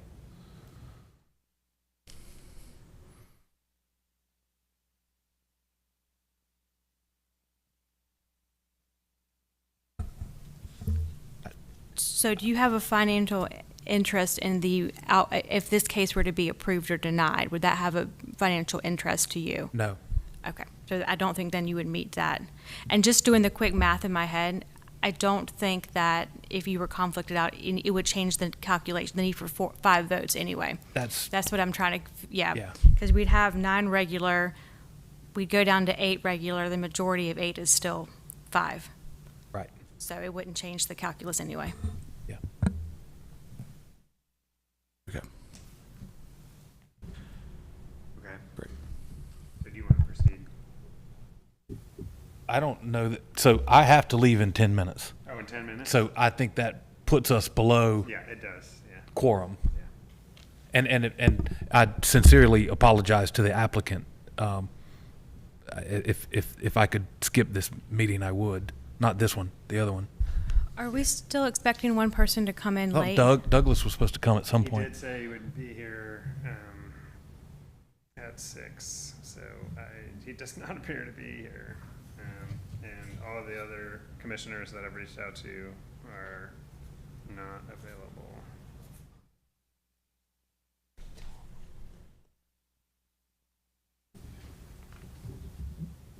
Yeah, yeah.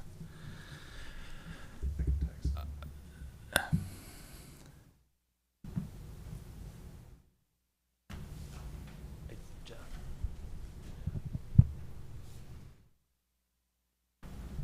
And you said Chris was going to come back? Sorry, I wasn't paying Chris is not attention. coming. Okay. No. He's got COVID.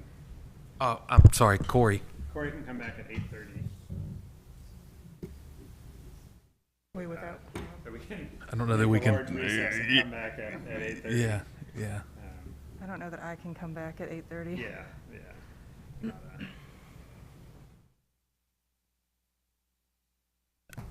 Just to maybe advise the board, I mean, I think we can certainly fly through our presentation. Timing is a concern. We're kind of through all of our ASR. I mean, I think we're waiting to resubmit just with these items and maybe 1 or 2 others to be resolved just administratively. So,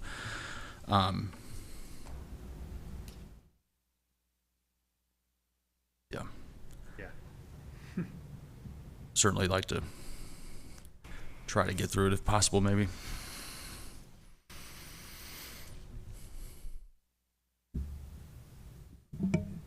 really on Marcus. Do you want to try and get through it, or what do you want to do? if we believe that we can get through it in 15 minutes, I'd say let's roll. All right. Okay. Let's roll. Let's give it a shot. Can we do that knowing that Go for it. Yeah, you could, if worse comes to worse, it's continued. it's continued? Yeah. Okay. Yeah. All right. We will now open the fourth evidentiary hearing for item DA 13, 2022 on today's agenda. It's my understanding that the applicant would like to withdraw 6 of their 9 design alternate requests for this case. That's 2 through 7. Is that right, Mr. Once the hearing is open, I will ask the applicant to confirm this request. Casey, will you please introduce this hearing? Sure, I will go very quickly. Great. So this is DA 13, 2022. The property is located at the south of the intersection of Lake Wheeler Road and Hamill Drive. It is a proposed mixed-use development with 2 different buildings. Kerfman Street, that is a new street extension being proposed. The application had 9 requests. The applicant intends to withdraw 6 of those, so we have 3 remaining, 2 having to do with building massing step back requirements for one of the buildings along Lake Wheeler Road and as well as along Kerfman Street, and then also a request related to entering and exiting a parking area in a forward motion, and that's for the other building.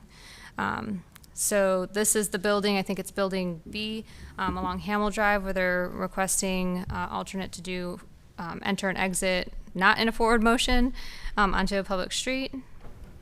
We have the findings here for you when you get to that point. And then I believe it's building A, they're requesting a design alternate for relief from the step back requirement along the Lake Wheeler side of the road as well as along the Kerfman Street side of the building. And we talked about the building massing in a previous request, so I won't go through that. And then we have the findings here for you to reference for building massing. Great, thank you.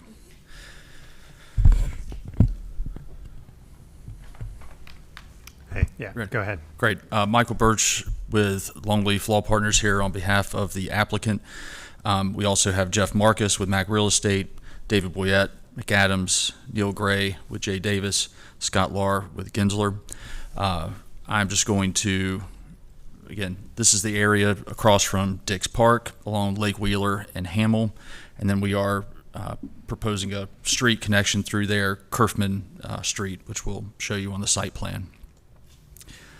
This is where you saw the Saunders Park City South project earlier. I'm just going to get through these. This is the site plan overview. Building A is the one along Lake Wheeler. That's where we have the 2 building massing requests. And then building B is where we have the reverse movement request. Here you see Kerfman Street coming off of Hamill Drive. This is a view of building A where we have the building massing request from, this is from Hamill and Lake Wheeler. And so the request is related to this, residential tower portion of the building that's 20 stories. We do have a step back off of Hamill. And obviously here we have a much lower building below the height that would require a step back. This is building B where we have the reverse movement request, but just wanted to show you that. And Kerfman is in between those 2 buildings.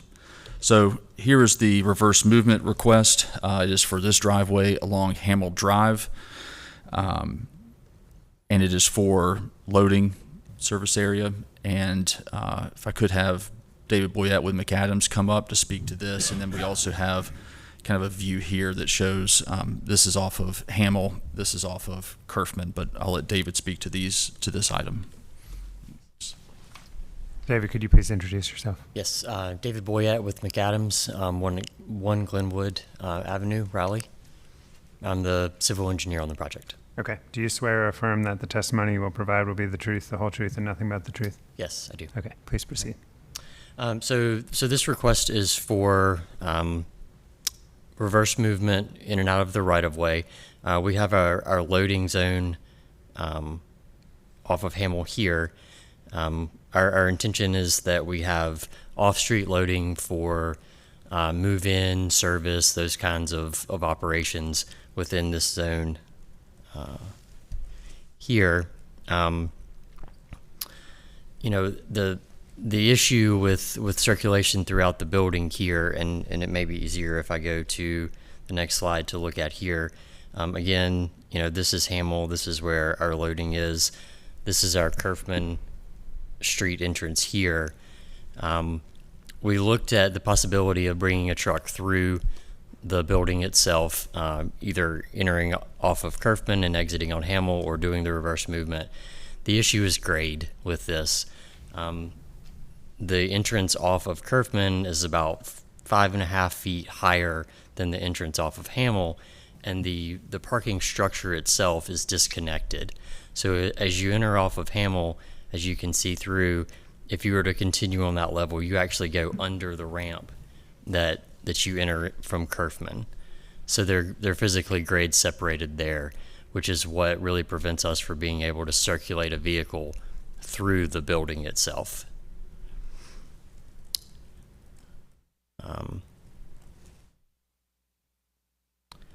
I don't know if you have, I guess you can ask questions at the end. I'll try to keep this a little shorter than normal just in the interest of time there.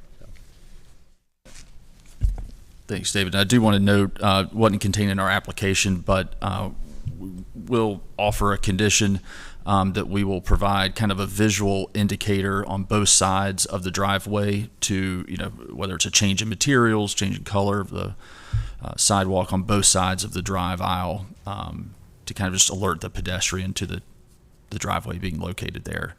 So. Just to get at things, could you talk about how that loading dock will be used, by what vehicles, type, length, use, Yes. time of day, things like that? Sure. So it's primarily to be used for move in, move out. We've run a vehicle up to the size of a WB50 truck, which is a tractor trailer vehicle, and it can maneuver into the loading dock area and then back out of that space without being within the right-of-way itself. So. Okay, and but you are expecting that it would be not a tractor WB50? We don't think that everyone that moves in will use that size vehicle, but we've set it up such that it could accommodate a vehicle of that size. And that tractor trailer, would it back in?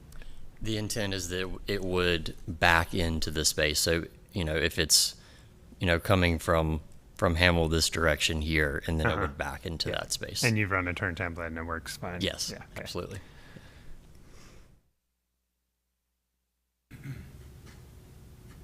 Do you have any restrictions on when that can be used? Is there a gate or anything? There will be a roll-up door in front of that space. So, and Jeff can speak to this more, the owner on the owner side, there will be move in, move out times, and it's not like you could just show up and back into that space. There will be some sort of control, from the building staff for that. So. In times past, we had it where they had to have somebody out there manning it. So they, it wasn't just the truck backing up by themselves, to like physically have somebody there to kind of guide them in and out. Gotcha. I mean, is that? Yeah, I mean, I think that's something, because these visits have to be prearranged. Yeah, we expect a building personnel to be out there to assist with that. Does Hamel Drive, it dead ends into, is that Lake Wheeler right there? Yeah. That's right. And there's no plan for it to keep going through Dix at this point? Okay. No. But there's a roundabout there, I saw. There's a proposed roundabout through the city capital improvement project. Okay. Yes. All right. Yep. Okay. Yes. But you all drew it there. And Yeah, it's drawn in our plan just for context, but that's a separate city project. Okay.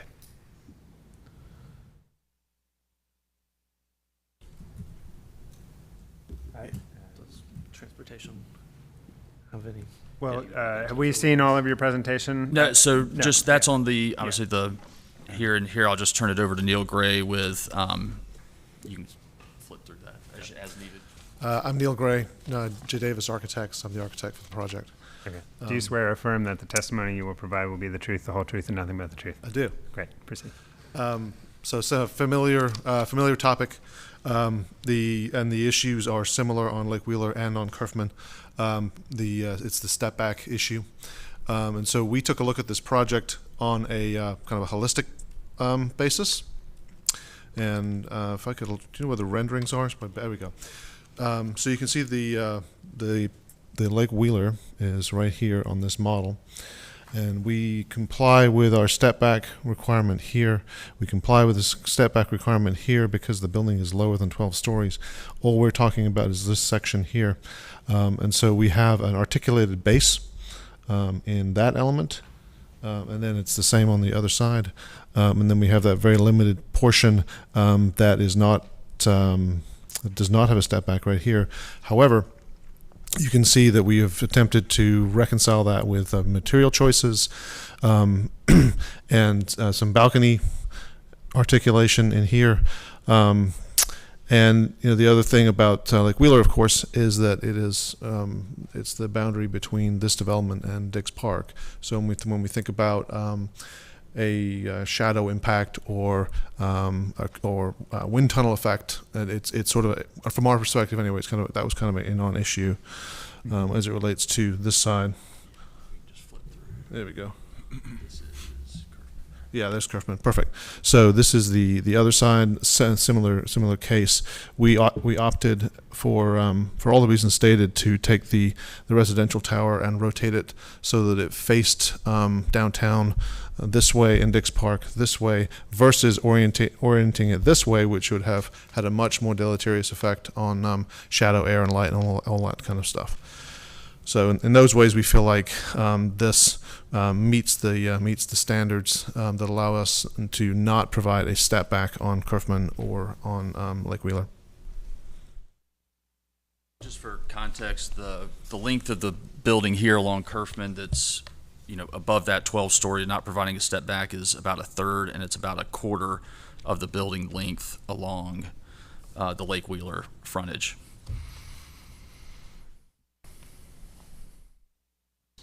Do you have any amenity areas on the upper stories, outdoor amenity areas on the, can you show me where those are? Let's see here. Right. I mean, there's some area. Oh, there. I see. Okay. Yeah. That's this is on the 10th floor. See a roof below of some townhome style units, but the next floor down, one or two, is kind of that whole rooftop is the amenity. Isn't there a amenity space right there? Let's see. Yeah. And Yeah, also there's something on top of that. That's okay. right. But it looks like there's also maybe some amenity space, or perhaps that's just balcony at that break between at the roof line where it goes vertical. Yes, right there. Kind of there. Yes. Is there amenity space there? It is. Okay. And then there's private balconies, everything above that. Okay. That's right. Yeah. And so there's a real visual difference there because there's like a whole different use in that level between the bandings. Yeah, and that space kind of leads out to the to the outdoor amenity area, kind of the deck top.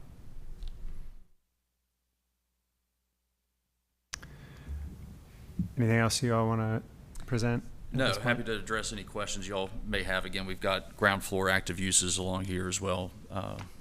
That's reflected in the site plan, but also, again. Yeah. All right. Thank you for your presentation. Is there anyone from the public that would like to speak at this time?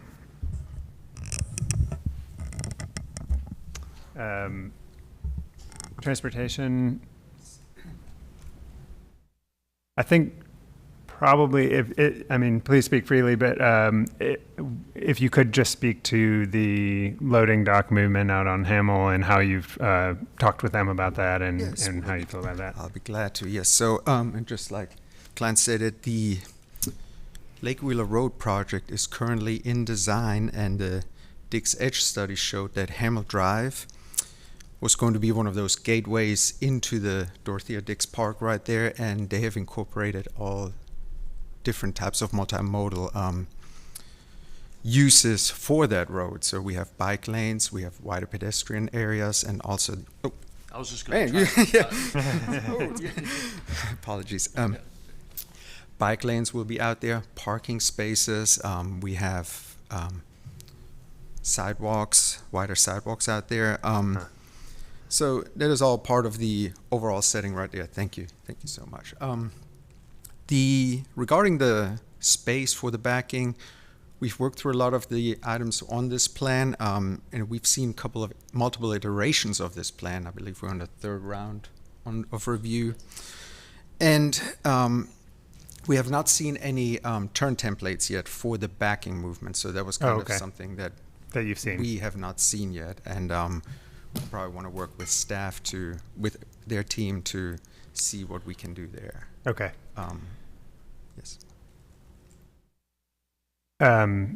So I think probably I'm assuming the commission's main concern is that backing movement going to compromise the safety of the pedestrians moving, most likely to and from Dorothea Dix Park along that multimodal transit way.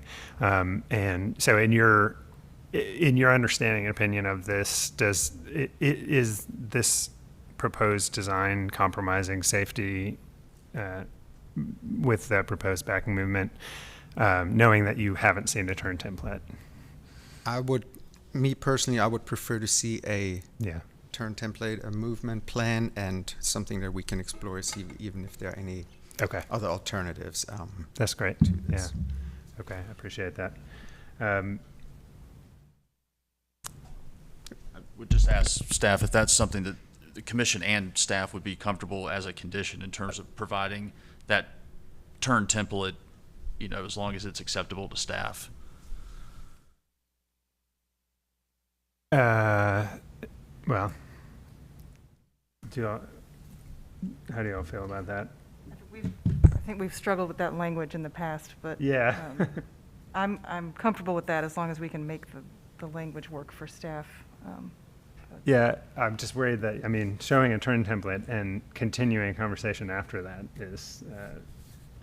Yeah, I think it would have to be language that stated that turn, that would ultimately have to be acceptable to transportation. Yeah, so how do you feel about that? We can make a condition that more information is required, including a turn template, and that information is acceptable to staff, but I kind of feel like that's kind of overdoing our conditional acceptance, but... Again, I would prefer to see that turn template plan and that we bring that forth and see if there's some alternatives. Okay. All right. Thank you.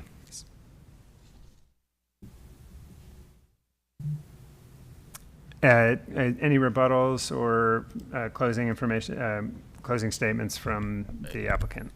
Not necessarily rebuttal, but again, I think the applicant is willing to, one, commit to the different pavement treatment on either side of the driveway, two, want to make an express kind of confirmation that we would agree to a condition requiring, that kind of building employee being out there assisting with the reverse movement. And then from a turning template standpoint, again, the applicant is comfortable with saying that we will provide a turning template to staff to demonstrate how that would operate, and in the event that it's not satisfactory to staff, that we would come back to the commission. But again, we've appreciate Renee working with us for so much on so many items across this whole project that we feel confident that we can continue that conversation and come to a resolution. Okay. Thank you very much. Hearing no additional questions or presentation of relevant facts, the commission will now close the hearing and bring the matter to the table. I know you've got Yeah. So those would be three. Those are actually three conditions that I jotted down. That we would recommend. I think just to make sure that we're looking back at findings and that we're not rushing this process just because one member has to leave. Yeah. In my opinion, I think they've done a good job of providing that amenity space at the top of the, I guess maybe what I would call mid-rise residential, there as it breaks and goes to the upper structure. Without that, it would be challenging. You've also got the break with the lower residential along the rest of that Hamill Drive elevation. I'm not, typically we have not supported, backward movement into a space, but with those conditions, I would be comfortable with it. So I think what's important to me is that condition, and Catherine, you may be able to speak to this, that the condition about the development review staff being able to see the turn template and then work with the client and say, no, I still don't like this. This needs to go back to the commission. Is that a thing that is that a condition that we can put? I mean, that almost sounds like a continuance, so. Yeah, coming back to the commission part sounds like a continuance. What you could do, if everybody's in agreement and the applicant, is say something to the effect of the applicant must provide a turning template to city staff to show that vehicles can safely maneuver into and out of the area, and that the turning template must be provided and accepted by city transportation staff as meeting that condition prior to approval of the ASR associated with the design alternate request. I think you could do that. Now, the issue is that I would want the applicants to input on that, because it wouldn't be that they would come back to the commission if staff doesn't, there's some agreement. That would just be the condition. The condition would just be, you have to show the turning template, right? Right, and you're giving staff some guidance as to what needs to be shown to meet the condition, which would, sufficient radius to allow vehicles to safely maneuver into and out of the area being accessed by the driveway. So it's not like staff can just deny it because they don't like it. That's the staff has to show that it meets that. It's not ideal, but I think if everybody agrees to it, you could do something like that. The applicant would consent to that condition, which, Madam Attorney, I think you also provided for kind of staff, that it's acceptable to staff, and we understand that if it's not, then we either got to make a change or file a new DA to come back. So, it's almost like we're putting our job is on back to transportation. Yeah, I don't think we can do that. Yeah, I mean, I'm trying to think too, Michael, through coming back, and so yeah, I mean, it is similar to a continuance if you want them to come back to you if it's not if it doesn't work. No, I don't think that language is in the condition at all. It's just, it's got to be acceptable to staff, and it's got to demonstrate kind of what you said in terms of the safe reverse movement.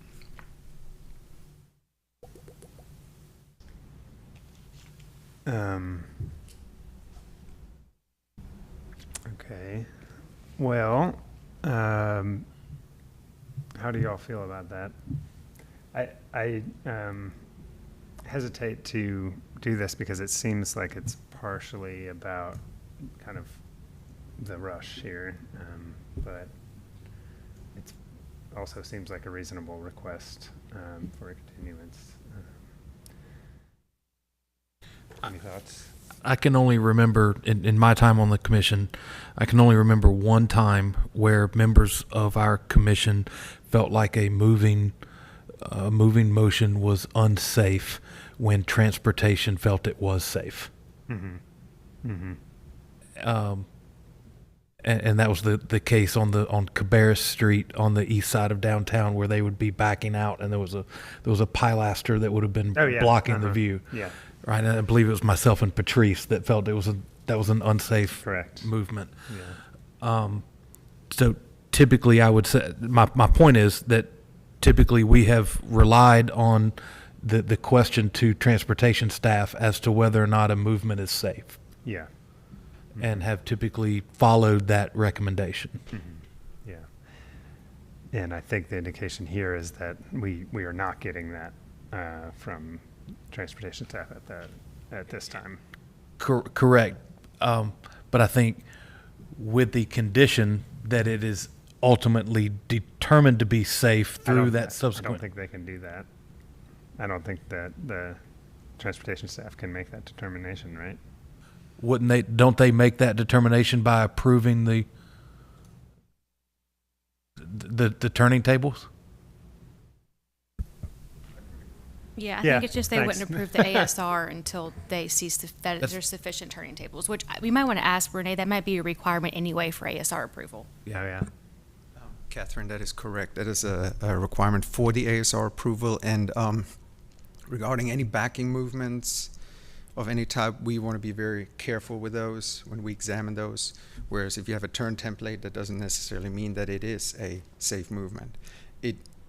I wouldn't be able to give a technical opinion just seeing a turn template, how a vehicle maneuvers around. It has to be, again, a safe movement for all the different modes of transportation surrounding that. So we have worked with the clients in the past, and we want to work also to bring that forth, how we can create that safe movement. So is a condition necessary? Are you saying it will be a condition of ASR regardless if the commission imposes that? That they show that there's a turning template and sufficient maneuver radius? We would need to see a turn template regardless, and For ASR approval? for ASR approval, that is correct. So we don't need to ask for that as a condition. No. You just haven't yeah, seen we, it. You we just would haven't be seen asking it. for that, correct. So it's hard for you to make That's correct. I can't give a clear statements because you technical haven't seen it. opinion on this right now, yes. Okay, thank you. Yes. Thank you. I kind of feel like we don't have enough information in this case, to make a judgment if the transportation staff hasn't seen what they need to see to be able to make a statement on it. As much as I Sounds like it. would like to approve this, I think we could. What do you all think about approving the massing? So, Michael, could you? I think we're having a hard time with approving this, the transportation request. Does it help you if we approve one and not the other? No, because they can't get AS, it's Yeah, tied you to their can't ASR. move forward.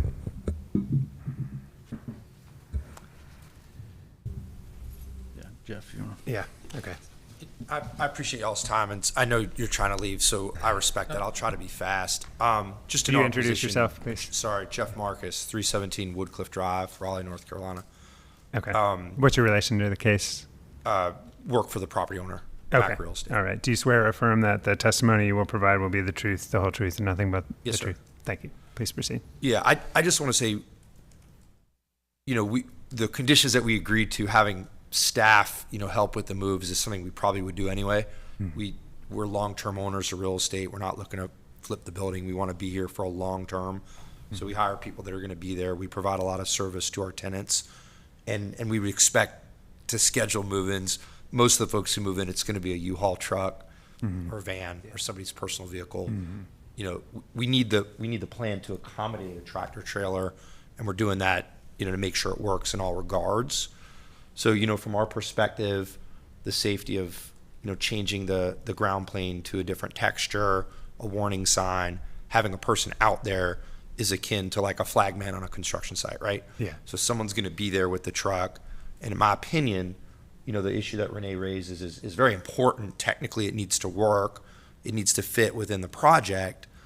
But the safety issue is resolved, by virtue of the ground plane and the I'm going to say flagman or flagwoman that's out there. Yeah. So to me, and this is just my opinion, again, y'all know what you're doing and you're the experts.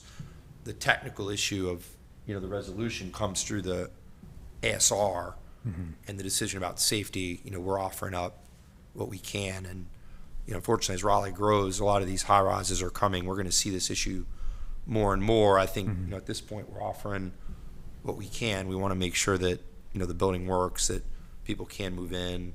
We're addressing safety, but we think this condition is going to continue to arise as Raleigh grows. Yeah, certainly. I appreciate that clarification. Thank you very much. Thank you for your time. Yeah. Well, I think actually that clarification was helpful. I kind of feel like maybe we can go ahead with this, and just knowing that they are going to get the turn template as part of ASR anyway, and they are all of those conditions are the conditions that we've asked for in the past. And it may come down to the point where perhaps transportation's not comfortable with that turning with a 52-foot truck, and maybe there has to be a smaller truck that's utilized there. But yeah, and I think they can say that. yeah, they could say that as part of the review process, the ASR. All right. Any other thoughts? I think, anybody want to make a motion? Yeah, so I would make the motion to approve with the following conditions, And she can, Kathleen I have can them help written you. out. if Yeah, do you want mind? Yeah, would you? Okay. The project will provide a change in material type or color for the portion of the sidewalk that abuts the driveway located at Building B off of Hamel Drive. Right? Okay. Yes. The other one is one on-site employee shall be present when moving vehicles or accessing the moving area located off of Hamel Drive to provide traffic control. Yes. And the other is the change of materials. Materiality. That was the first. Oh, I'm sorry. First one, right? What was the other one? Oh, and the other one was the turning templates. Okay. Do you guys want to put that in there? Yeah, let's put it in there. Okay, so here's how I have that. The applicant shall provide a turning template to city staff to show that vehicles accessing the driveway located at Building B off of Hamel Drive will have a sufficient turning radius to allow the vehicles accessing the driveway to safely maneuver into and out of the area accessed by the driveway. The turning template must be provided to and accepted by city transportation staff as meeting this condition prior to the approval of the ASR associated with the design alternate request, ASR 0045-2022. Okay. So what's your motion? What she said. So my motion is to approve with the conditions that Ms. Hill, the three conditions that Ms. Hill stated. I'll second that. All in favor? Aye. Any opposed?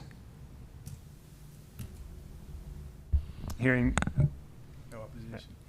what's I that? said no opposition.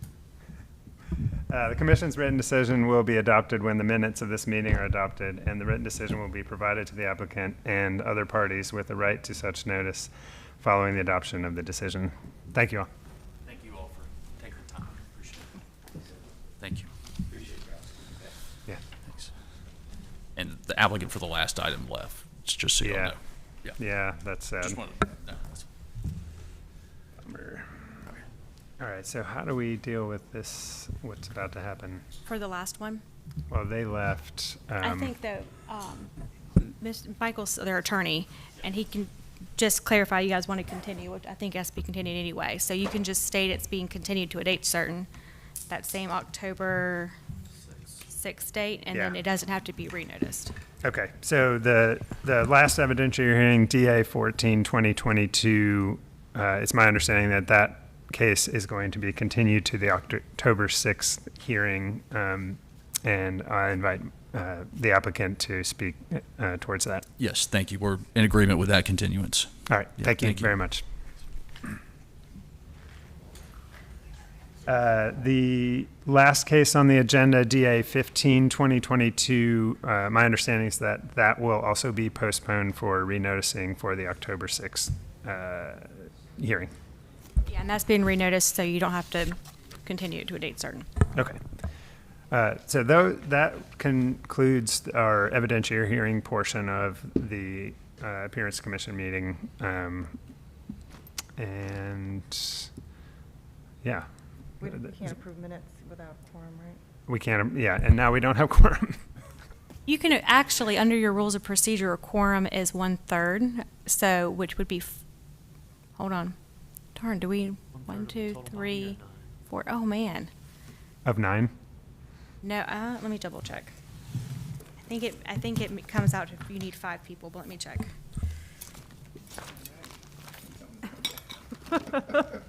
Do it in the hallway out there.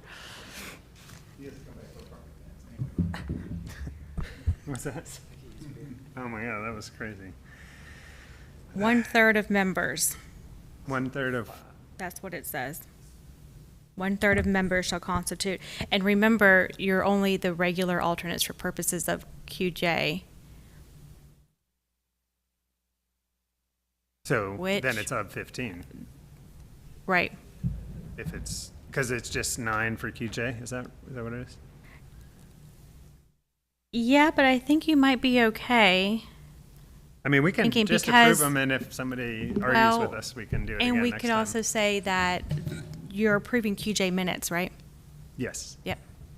So we can Oh, do so it that then, way. then it's, yeah, there we go. Okay, that's good. Okay, so I took a look at the minutes, and let me just pull them up here again real quick.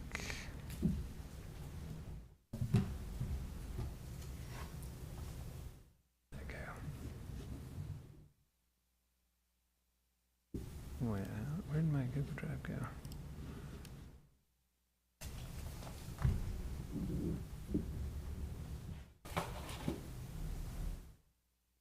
Has anybody else looked at the minutes? I looked at them briefly before this and they looked fine. But it was a kind of complicated meeting.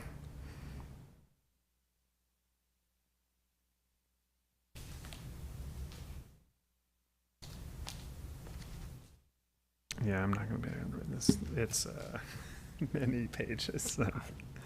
All right. I'd make a motion to approve the minutes as drafted. I'll second. All in favor? Aye. Any opposed? Okay, minutes are approved. Based on the agenda, there's a few more things on the agenda, but I think everybody's ready to go home. So can we just move that stuff to the next meeting? Okay, thank you very much. This hearing is closed, or this meeting of the Appearance Commission is now closed. Thank you.